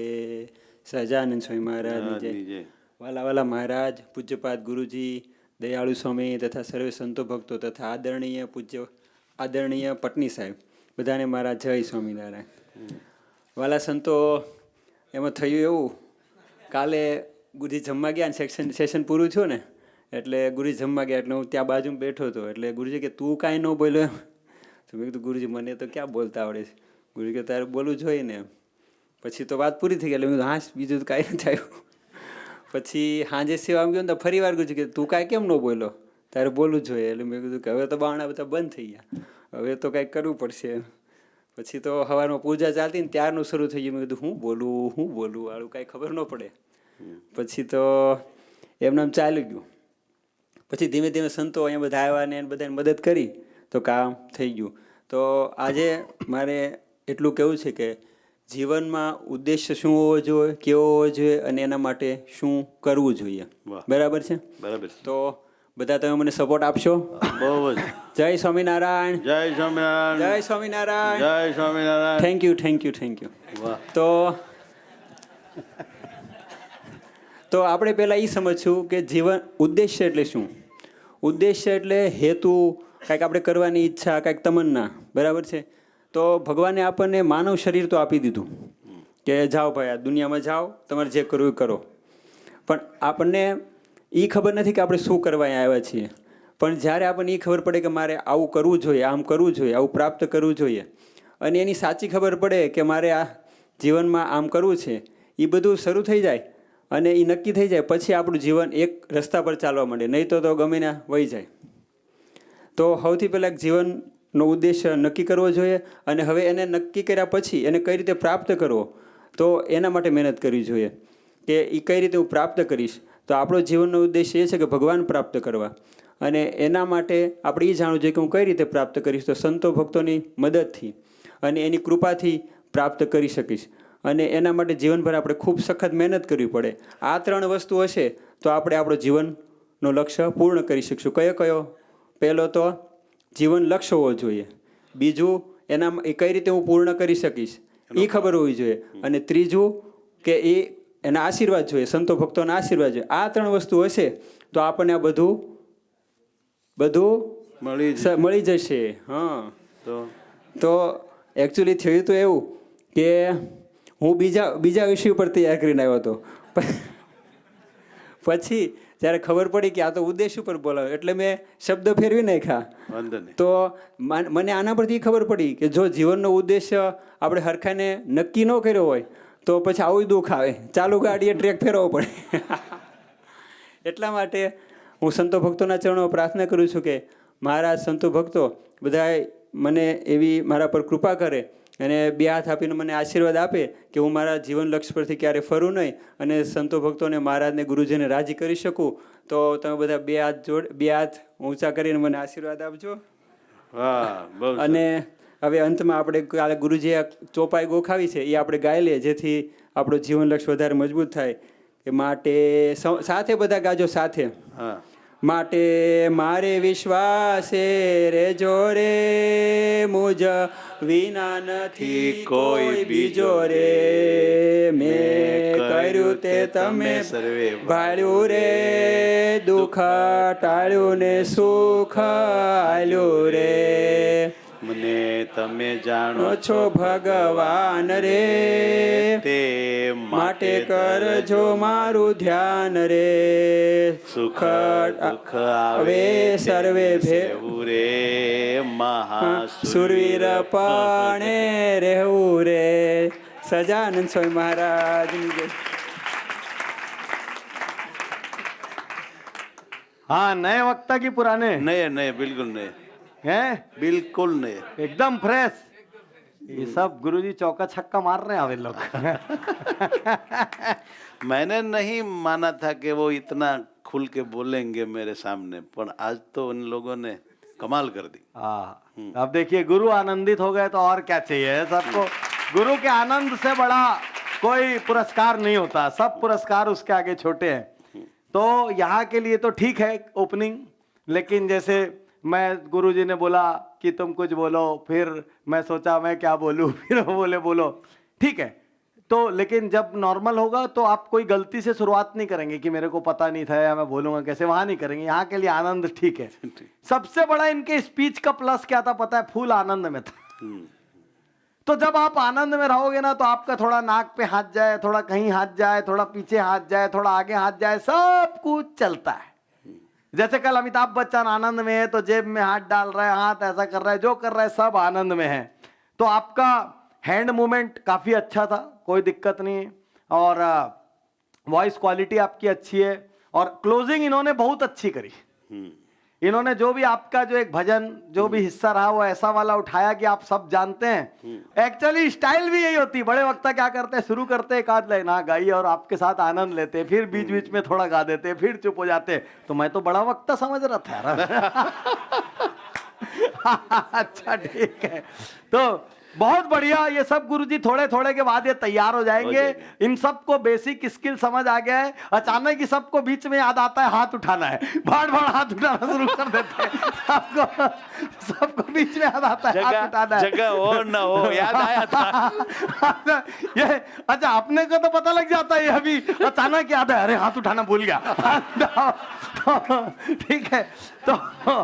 तो थोड़े दिन बाद ये नेचुरल भाषा के साथ उठना चाहिए कि अंदर से जब हो रहा है तो अपन हाथ उठा रहे हैं. अभी तो याद आता है तो झटके से आता है बाहर, ये झटके से नीचे जाता है. ठीक है. तो और सब के सब 1 2 3 पूरा आदमी को समझ आ गया, उंगली पे गिनाना है, ये करना है. देखो आपको साइंस पता लग चुका है, अब सारा खेल आपकी प्रैक्टिस का है. ठीक. पुस्तक आपके पास है सफल वक्ता. जैसे अपने को लगा पॉज कमजोर है तो पॉज की प्रैक्टिस करो, अपने को लगा प्रेशर कमजोर है तो प्रेशर की प्रैक्टिस करो, थोड़ा बहुत मोबाइल पे या कैमरे में अपने आप की रिकॉर्डिंग करा लो. क्योंकि ऊपर भले कितना ही हड़बड़ाओ, नीचे बैठ के तो आप बहुत बड़े सर्जन हो. ऊपर कितना ही खुद हड़बड़ा जाओ अपनी बारी में, लेकिन नीचे आपको पूरा पता है. पैर नहीं हिलाया, हाथ नहीं उठाया, एक साइड देख रहा था, नीचे पूरा पता है. यानी पिक्चर बनाना भले नहीं आता, देख के बेकार है बोलना आता है अपने को. ठीक है. तो जब अपनी पिक्चर को अपने मोबाइल पे देखेंगे तो वही सर्जन बन के देखना अपनी पिक्चर, तो अपनी पिक्चर राइट हो जाएगी. तो ठीक है साथियों, बहुत बढ़िया. बहुत सारे लोगों ने पार्टिसिपेशन किया. अपने यहाँ सबसे बड़ी बात क्या, अपने यहाँ सारी सुविधा है. अपने पास हॉल है, अपने पास माइक, अलग अलग प्रकार के माइक है, खड़े होने की जगह है, टीवी है, बाद में रिकॉर्डिंग देखने की जगह है, पूरी टीम है. मतलब आपके पास सब कुछ है. और पिछले 2 दिन में आपके पास इसका साइंस भी आ गया है.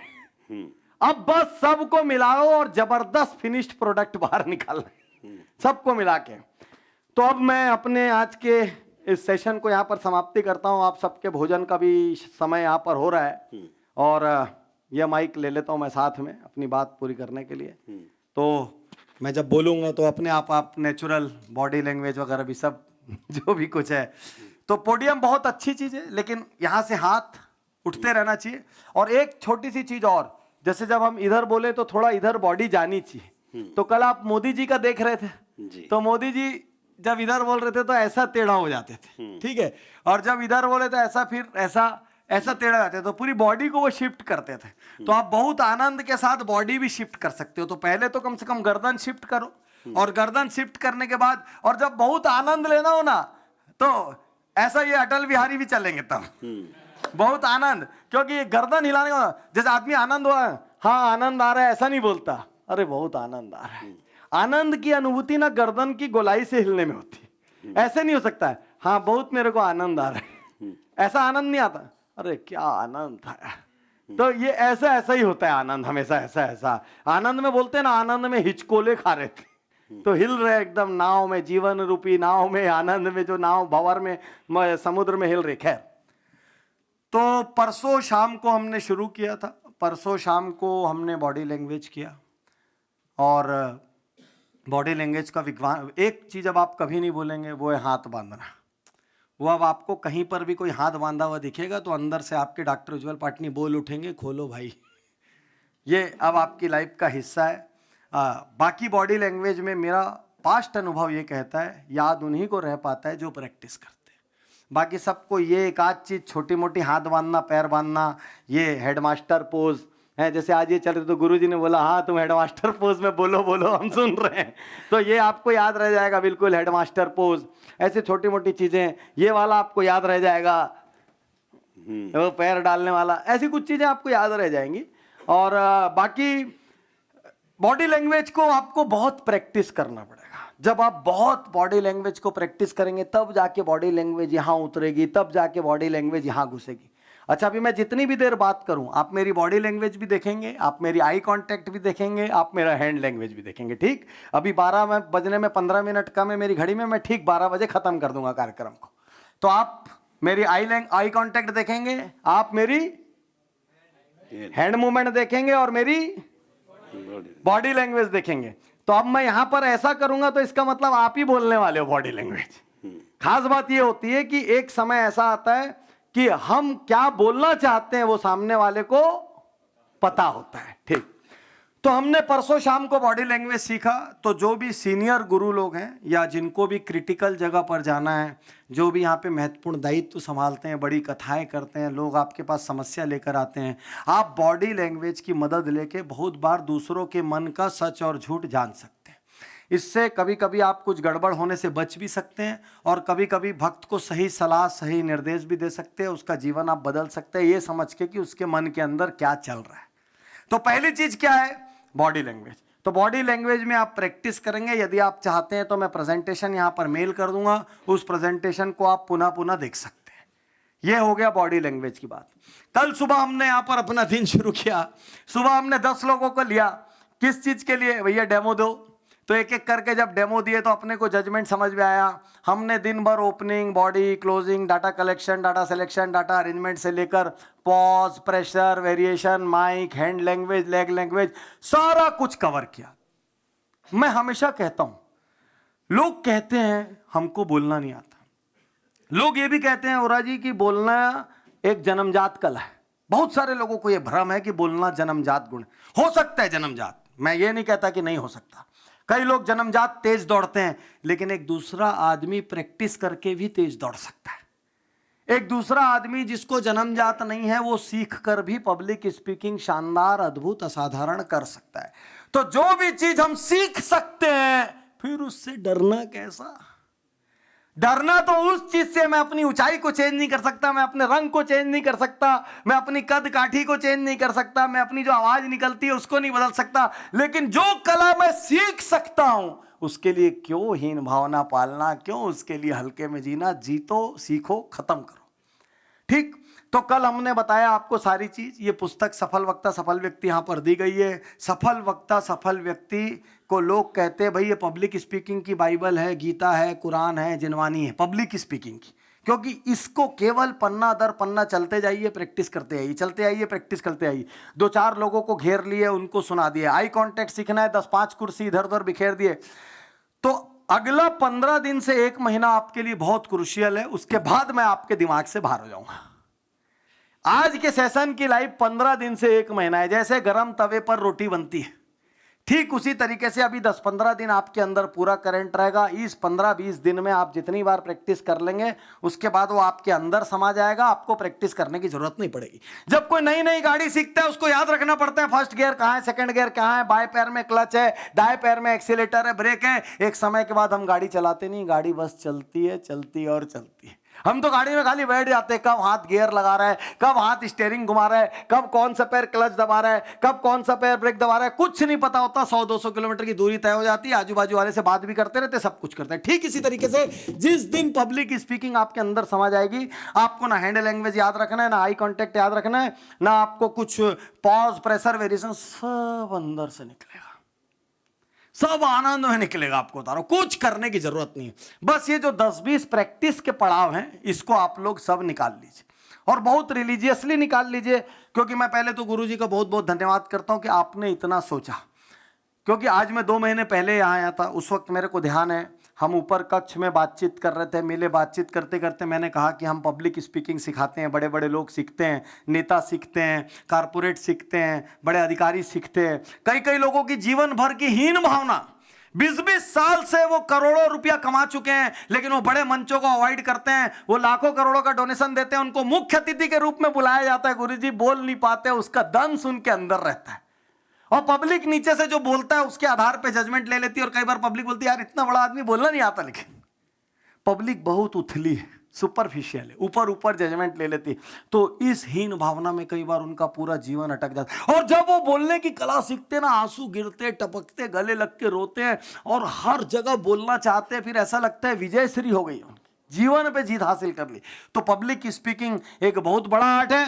सोशल मीडिया के आ जाने से ये और भी बहुत बड़ा आर्ट हो गया है। इसके पहले आप कहीं पे एक छोटी सभा में कुछ गलती करके आ गए, वहीं गलती हुई, वहीं भूले भाले खत्म। अब वो गलती सालों तक आपका पीछा नहीं छोड़ती, चाहे गलत बोली हुई गलती हो, चाहे खराब भाषण की गलती हो। तो आज आपसे कहना चाहता हूं, प्रैक्टिस भरपूर कीजिए। कोई भी चीज की जरूरत हो, मेरी टीम वहां से आपके लिए जूम क्लास ले लेगी। वाह। कोई भी चीज की जरूरत, यदि आपको लगता है 1 महीने बाद आपको 2 घंटे के रिकैप की जरूरत है, मैं खुद वहां से समय सेट करके मैं खुद आपके लिए जूम पे आ जाऊंगा। बहुत अच्छा, बहुत अच्छा। ठीक।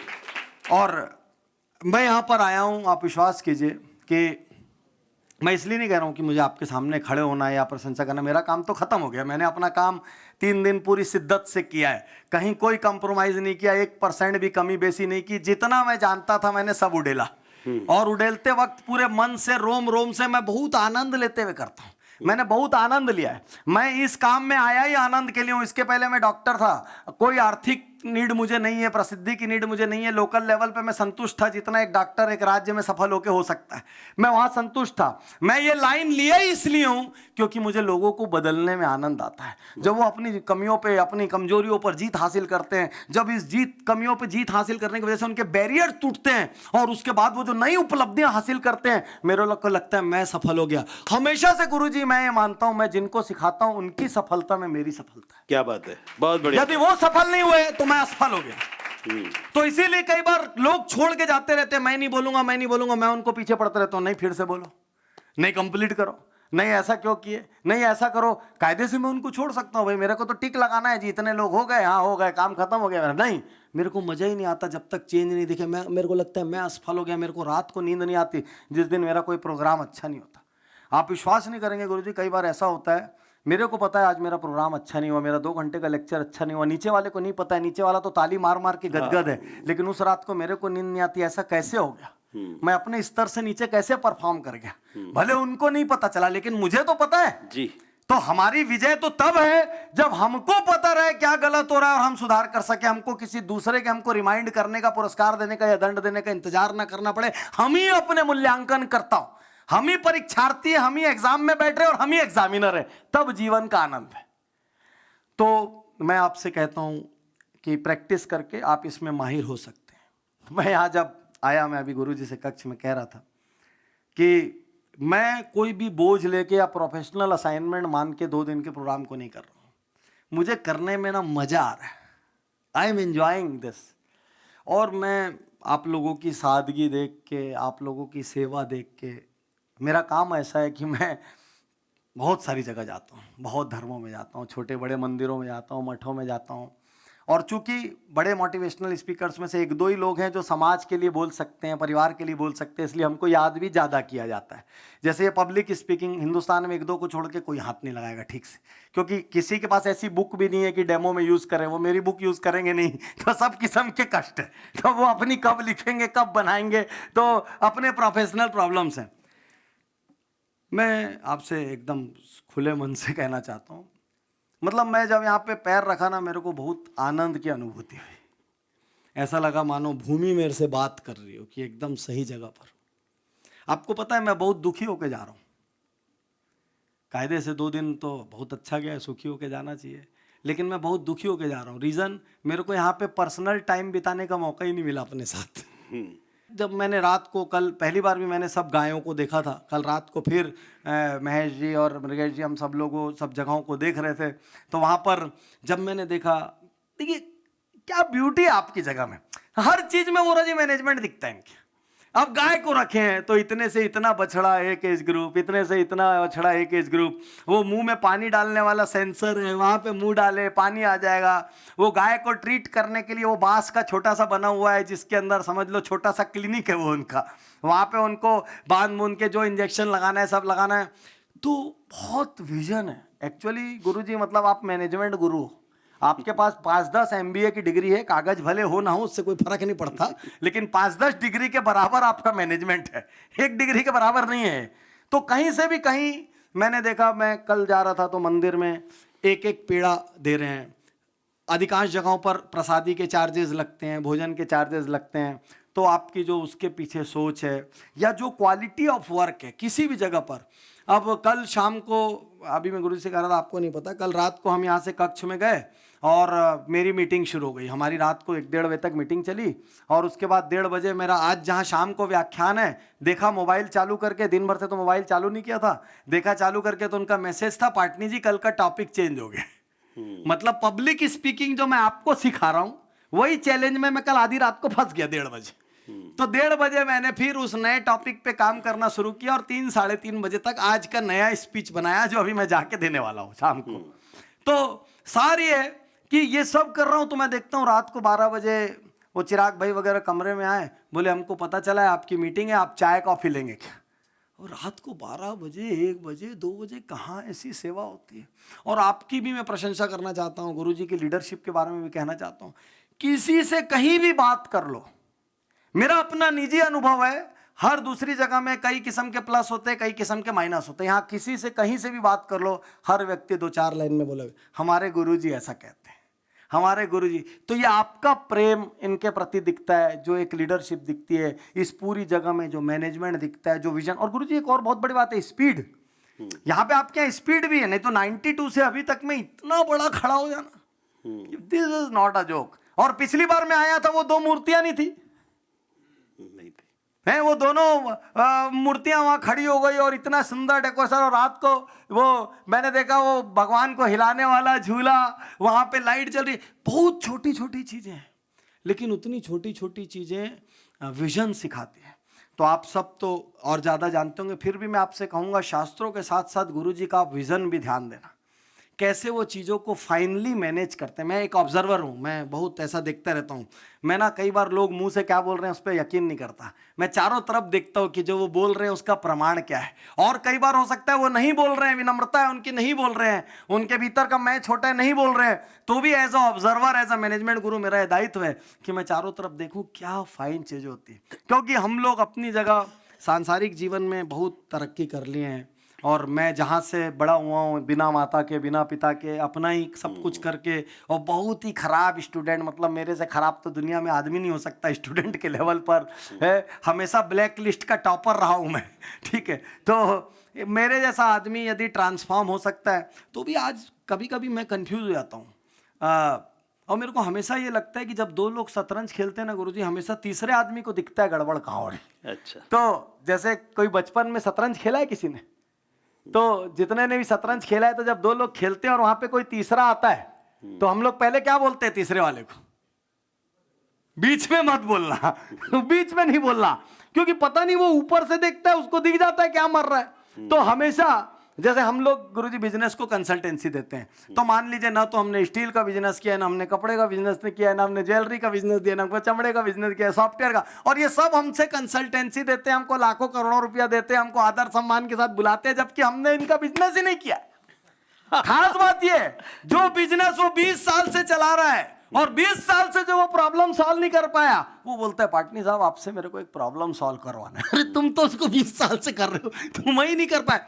लेकिन मेरे को एक चीज समझ आया, हम लोग प्रॉब्लम सॉल्व कैसे करते हैं गुरुजी? थर्ड पार्टी की नजर बहुत खतरनाक होती, जो बाहर बैठा है और जो उस घटनाक्रम का हिस्सा नहीं है, उस दलदल का, उस कुचक्र का, उस समस्या का हिस्सा नहीं है, उसको ना बिल्कुल सही दिखता है, यही करना सही है। जो अंदर बैठा है ना, ये करूंगा तो ये हो जाएगा, वो करूंगा तो हो जाएगा, वो नाराज हो जाएगा, ऐसा हो गया तो, इसको हम लोग हमारी भाषा में कहते हैं फियर ऑफ अननोन। ऐसा हो गया तो क्या हो गया, अच्छा हो गया। और जो बाहर बैठा है ना, जिसका कोई लेन देन नहीं, वो सही निर्णय लेता है, नहीं नहीं यही करो, यही सही है। तो हमारे को भी बहुत बार बाहर के कोच की जरूरत होती है। तो अगली बार जब मैं 4 दिन आऊंगा तो आप मेरे बाहर के कोच रहेंगे आपसे, क्योंकि मैं खुद कितनी बार कंफ्यूज हो जाता हूँ, मुझे समझ नहीं आता मैं क्या कर रहा हूँ। मतलब ठीक है, पैसे आ रहे हैं, प्रसिद्धि कभी कम कभी ज़्यादा हो तो चालू रहती है, कोई दिक्कत नहीं है, प्रोग्राम रात दिन भरे पड़े हैं, उसमें कोई कमी नहीं है। लेकिन लगता भाग रहे हैं, बार बार मन को रुक जा भाई, थोड़ा रुक जा, सांस ले ले थोड़ा। अच्छा, सांस भी लेने रुकेंगे तो 4 दिन इंट्रोस्पेक्शन, आत्ममंथन करने कहीं बैठेंगे, वहां पे भी उसी चीज की फ्यूचर प्लानिंग बनाते रहेंगे तो कायदे से बाहर नहीं निकले और उलझ गए अंदर, और अगले 10 साल की प्लानिंग ठोक दी उसमें एकांत में बैठे। तो अभी तक तो 1 महीना 1 साल चल रहा था, एकांत में और गए 10 साल मर गए उसमें जाके और 10 साल की प्लानिंग लेके गए, पूरी टीम को जमा कर रहे, चलिए आइए 10 ईयर प्लान आपको बता रहे, व्हाट इज आवर। तो वो लोग डरते रहते हैं, सर छुट्टी पे ना चले जाए कहीं। अभी तो इसी महीने की बात करते हैं, जब छुट्टी से लौट के आते हैं तो 10 साल की बात करते हैं, और 2 दिन खाने पीने अलग नहीं जाने देते, घर अलग नहीं जाने देते, सबको रोक के रखते, दिन भर ज्ञान पिलाते। तो कभी कभी समझ नहीं आता है कहाँ पे रुके, कैसे रुके। तो उस ठहराव की जरूरत मैं बहुत महसूस करता हूँ जी, उस ठहराव की कमी, और उस ठहराव के लिए स्पिरिचुअलिटी बहुत ज्यादा जरूरी है, बहुत ज्यादा। तो स्पिरिचुअल क्वोशिएंट जो होता है ना, वो लाइफ को बैलेंस करता है, मैं ऐसा मानता हूँ। और ये मैं अपनी दौड़ से समझ पा रहा हूँ कि जब प्रसिद्धि आ गई, पैसा आ गया, जितने सुख साधन की एक जीवन में जरूरत होती है वो सब आ गया, ज्यादा दिखावा या बर्बाद करने का कोई हमारे को शौक है नहीं, किसी किस्म की बुरी आदत एक भी नहीं है, तो फिर आपको ज्यादा पैसा भी काम नहीं आता, कुछ चीज काम नहीं आती जब कोई आदतें नहीं है। पैसा तब लगता है जब आदतें होती है, तो कुछ नहीं है। तो इस कंफ्यूजन से निकलने के लिए और स्पिरिचुअलिटी, क्योंकि मुझे आपके यहाँ की एक चीज बहुत अच्छी लगी, आपका जो धर्म है, जो व्यवस्थाएं, जो पूजा पाठ का तरीका है, उसमें बहुत सहजता है। मतलब उसमें ऐसा नहीं कि कुछ प्राप्ति के लिए आपको हर चीज कठिन बनाना पड़ेगा, और बहुत सारी जगह बहुत प्रथाएं, बहुत एक्टिविटी डाल के उसको इतना कठिन बनाया जाता है कि वो कठिनाई के बाद ही आपको आएगा। तो मैं यहाँ पर देखा हूँ कि सहजता है, भगवान का श्रृंगार हो रहा है, भगवान को सजा रहे हैं, मजा कर रहे हैं, आपका रास बन रहा है तो भगवान भी नाच रहे हैं, भक्त भी नाच रहे हैं, बाकी सब जगह हर चीज में बहुत एक्सेस मर्यादाएं फिट है। और भगवान श्री कृष्ण, भगवान स्वामी नारायण, ये अलग किस्म के भगवान है, तो ये आनंद लेने वाले और आनंद देने वाले भगवान है। सही बात है। तो मैं जो समझ पाया इनको, एग्जैक्ट ऑब्जर्वेशन। हाँ, तो मैं बहुत जल्दी यहाँ पर आऊँगा, और मैंने ये सोचा है कि मैं अपने बेटा बेटी को लेके आऊँगा, अपनी बेटी से गाय धुलवाऊंगा, गोबर उठवाऊंगा तो वो दूध भी निकलवाऊंगा, कैसे निकालते हैं दूध, ट्रेनिंग करके, बेटा बेटी थोड़ा दूध निकालो, खेती में छोड़ूंगा उनको, एक दिन जाओ आज खेती करो। आधे लोग को तो यही नहीं पता होगा कौन सी सब्जी उगती कैसे। हाँ, आज के लोगों को गुरुजी पता ही नहीं कि आलू कैसे उगता है जमीन में, इतना ही नहीं पता। शहर में खेती नहीं दिखती, गाय तो सड़कों पे घूमती हुई दिखती है, बाकी गौशालाएं जो जहाँ से दूध लाते हो तो सब घर लाके छोड़ने लग गया, तो दूध डेयरी। हाँ, अभी ये शिशु विहार संस्था है भावनगर में, वहाँ से 15 लेडीज आई थी, 3-4 आदमी आए थे, तो देखकर ये गोभी दूधी जिसे लौकी लौकी लौकी का ये देख करके क्या है, ऐसे लौकी होती है, इसमें होती है, बहुत आश्चर्य हो गया। आप सही कहते हो। गुरुजी मैं राजस्थान गया था कुछ दिन पहले, मैंने एक लाइव किया, 2 लाख आदमी, अभी तो 1 मिलियन आदमी उस लाइव को देख चुका होगा। मैंने क्या किया पता है, खेत में से खाली सब्जी तोड़ी है, उसका लाइव कर रहा था। देखो आलू ऐसे उगता है देखो प्याज ऐसे उगता है, और खेत में पहली बार 2 लकड़ी लगा के, तवा लगा के मैंने खेत में पराठा सेका, और उसी वक्त देखते देखते 30-40 हजार आदमी, तो उस दिन कोई संयोग रहा होगा, लोग थे फेसबुक पे खूब सारे आ गए, और देखते ही देखते पूरे देश में फैल गया, रोटी बना रहे हैं, ये बहुत बढ़िया ये। तो लोगों के लिए जो आपके लिए बहुत सामान्य है वो लोगों के लिए असामान्य है। हम थोड़े रूरल एरिया में हैं, एक आश्रम के अंदर है, हमारे यहाँ सारा काम अपने हाथ से करने का सिस्टम है करके आपको सब पता है। जो शहर में रहते हैं और बड़ी स्कूलों में पढ़ते हैं, कारों में घूमते हैं, मोबाइल में दिन भर डटे रहते हैं, उनको कुछ नहीं पता क्या होता है, वो असल जीवन से बिल्कुल दूर है। और अब वो हिंदुस्तान के गुरुकुल भी नहीं बचे जहाँ पे अंदर में पूरा खाना बनाने से लेके, गाय चराने से लेके, शस्त्र विद्या से लेके, शास्त्र विद्या से लेके, गुरु सेवा से लेके, अब तो कुछ नहीं सिखाते। अब तो वहां पे सिटी में टीचर जोर से बोल दे तो पेरेंट्स केस कर देते उसके ऊपर, टीचर एक झापड़ मार दिया तो पेरेंट पुलिस कंप्लेंट कर देते। तो सब कुछ बदल चुका है। तो वापस उनको जड़ों से जोड़ने के लिए यहाँ लाऊंगा। मेरे पिछले 2 दिन बहुत आनंददायी रहे, 3 दिन, अब तीसरा दिन हो गया, आनंददायी रहे। यदि जाने अनजाने कहीं मेरे से किसी प्रकार की कोई चूक हुई होगी तो मैं दोनों हाथ जोड़कर क्षमा प्रार्थी हूँ, क्योंकि पब्लिक स्पीकिंग में कई किस्म के कमेंट भी मारने पड़ते हैं, मस्ती भी करनी पड़ती है, क्योंकि यदि एक ट्रेनर के तौर पे मैं आनंद नहीं लूंगा तो आपको आनंद नहीं आएगा। और गुरुजी मैं आपको बारंबार प्रणाम करता हूँ, क्योंकि एक कार्यक्रम आयोजित करना और बात है, लेकिन उसी कार्यक्रम में बैठ के पूरा पार्टिसिपेट करना इतनी बड़ी पदवी पर होते हुए, ये सब के लिए एक लेसन है, ये बहुत बड़ी बात है। क्योंकि आप आदेश करते, आपके संत ये कार्यक्रम करा लेते, आप खाली मुख्य अतिथि की तरह आते 2-5 मिनट और चले जाते। ये एक तरीका हो सकता था, और एक तरीका ये है कि पूरे समय यहाँ बैठना, पूरे समय उसका हिस्सा बनना, कभी एक बाल सुलभ चंचलता के साथ उसका आनंद लेना, कभी एक गंभीर के साथ उसमें एक पॉइंट निकाल देना, कभी तुरंत उसके साथ अपना कहीं का संस्मरण कहानी जोड़ देना। ये जो फुल इन्वॉल्वमेंट आपने दिखाया है, इसके लिए जोरदार तालियों के साथ। और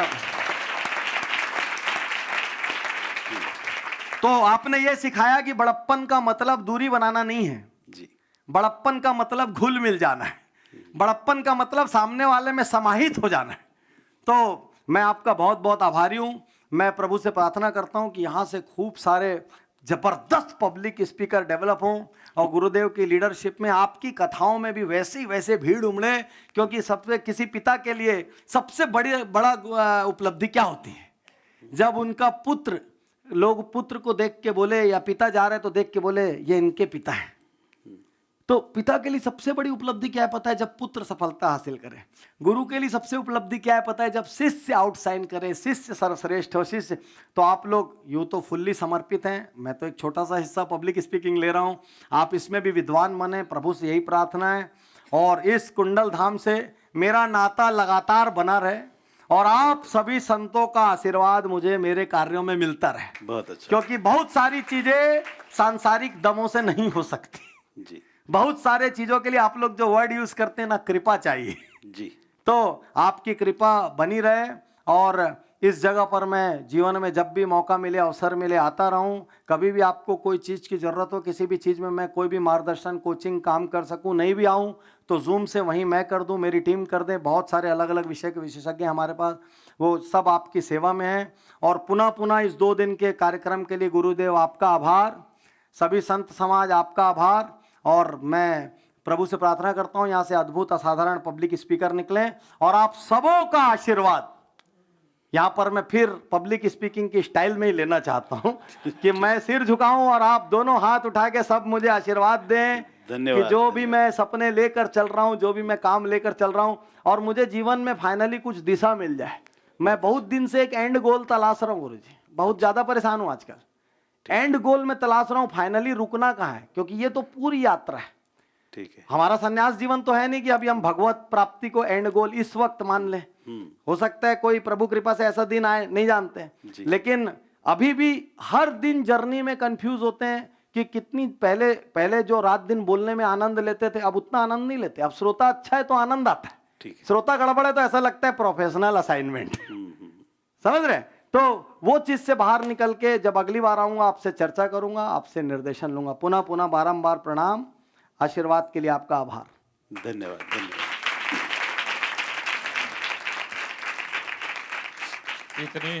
इतनी ही नहीं संत, हम बहुत ज़्यादा तालियां बजानी होगी पाटनी साहब के लिए।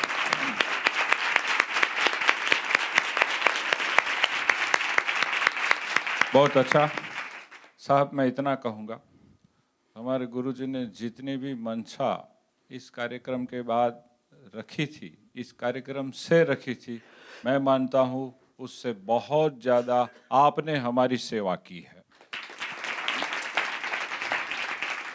इस 3 दिन के कार्यक्रम से हम सब बहुत सीखे, बहुत पाए, और हम हमारे गुरुजी की प्रसन्नता लेने में इसका बहुत उपयोग भी कर पाएंगे।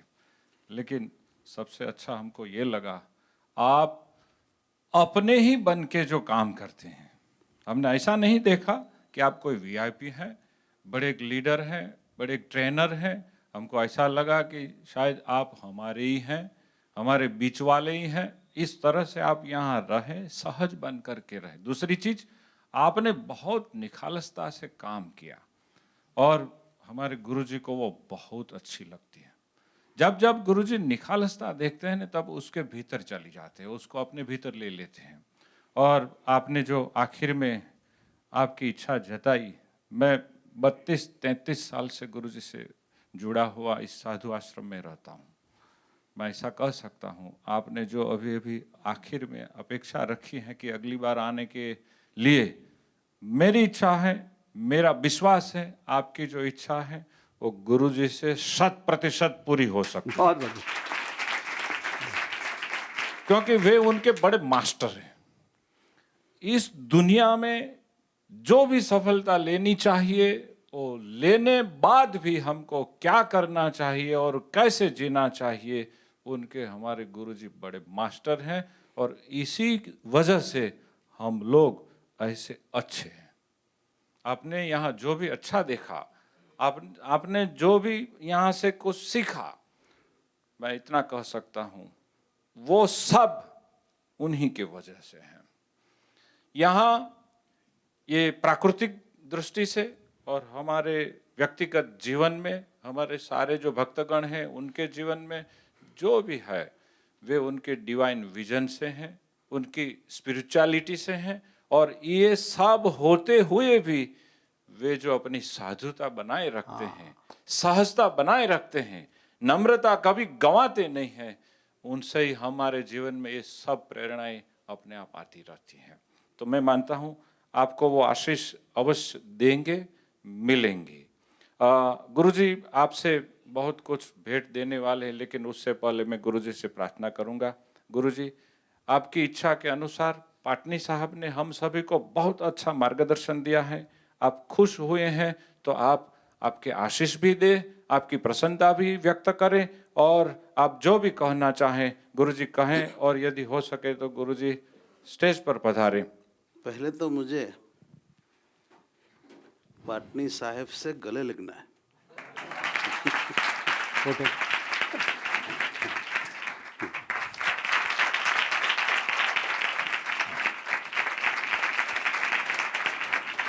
मैंने कल एक वर्ड जो उपयोग किया था कि आप मुझे अपने लगते हो, और आज 15 मिनट 20 मिनट आप जो बोले, इससे मैं जो बोला था वो बिल्कुल सही बोला था, ऐसा मुझको दिल में एहसास हो चुका।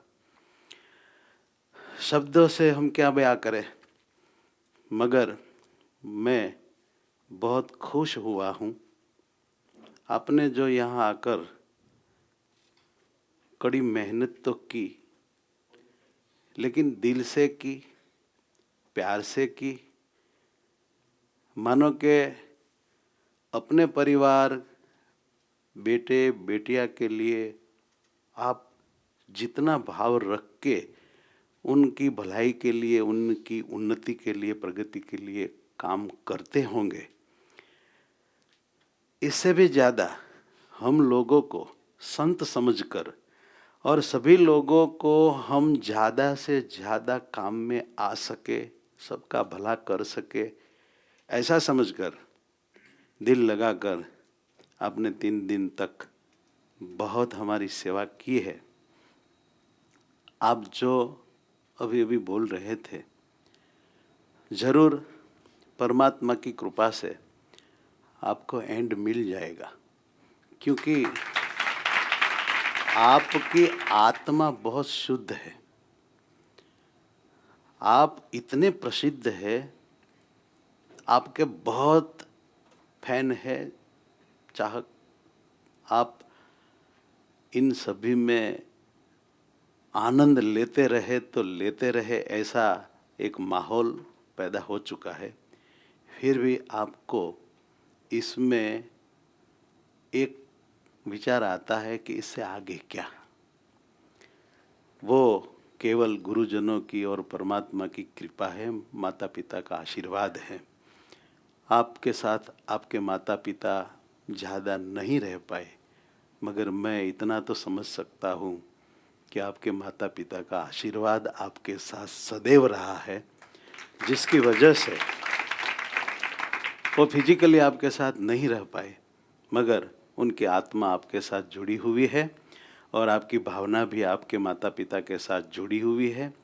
और आपके जीवन में जो पूर्णता लानी है, जिसकी अतीव ज़रूरत है, भगवान से हम प्रार्थना करेंगे, इन सभी संतों से भी हम प्रार्थना करेंगे कि हम और कुछ दे सके ना दे सके, मगर हमारी आत्मा में बैठे हुए जो परम चेतना परमात्मा है, उनसे हम प्रार्थना करेंगे कि पटनी साहेब को ऐसा लगे पूर्णोहम शिवोहम।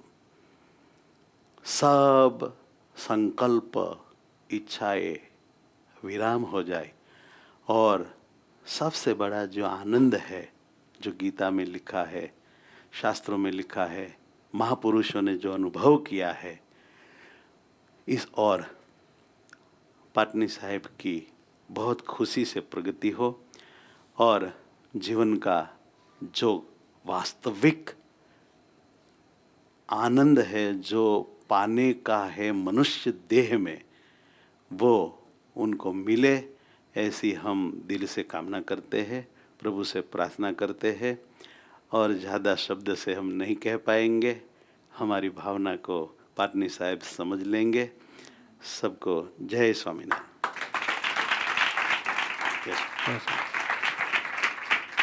और प्रणव जी और क्या वोरा साहब, आपका भी स्वभाव नेचर बहुत अच्छा है। आप यहाँ आए पाटनी साहब के साथ, हमको बहुत खुशी मिली। भगवान से आपके लिए भी हम दुआ मांगेंगे, आप बाल बच्चे परिवार सब सुखी रहे, आपका जीवन आंतरिक बाह्य सब तरह से बहुत खुशहाल हो, ऐसी प्रभु से हम प्रार्थना करते हैं।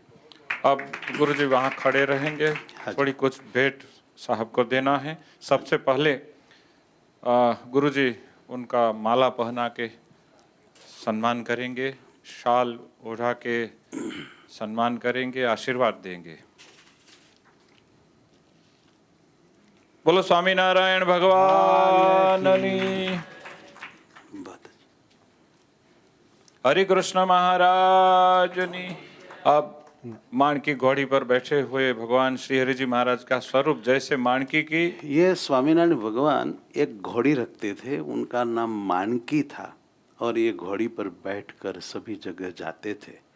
छोटे से छोटे गांव में केवल एक व्यक्ति यदि उनको ऐसा लगे तो वहाँ ये घोड़ी को दौड़ाकर पहुँच जाते थे। अच्छा, हाँ, वो उनकी सेवा थी। बोलो सहजानंद स्वामी महाराज की। अब प्रसाद। हमारे संप्रदाय में ऐसा कहलाता है कि भगवान ने अपनी घोड़ी को विश्राम नहीं लेने दिया, सबकी भलाई के लिए। ये बच्चे के लिए प्रसाद और सबको लेकर के जल्दी जल्दी आने के लिए वादा भी। वही छोटी सी भेंट, ये अभी आपके आशीर्वाद के रूप में इस वक्त मैं रख रहा हूँ, लेकिन मेरा निर्णय रहेगा अभी इसमें, क्योंकि आशीर्वाद को मैं लूँ नहीं लूँ अनादर है, ठीक है, लेकिन इसको क्या करना है ये मेरा निर्णय है। कोई बात नहीं। ठीक, तो वापस भी आ जाए तो बुरा नहीं माने। ओ ठीक है, क्या करना है ये मेरा निर्णय रहेगा, क्योंकि आशीर्वाद का गुरु तो जो दे दे अनादर नहीं कर सकते। ठीक है, लेकिन प्रयोजन हम तय करेंगे इसका। ओके। बोलो हरि कृष्ण महाराज की जय।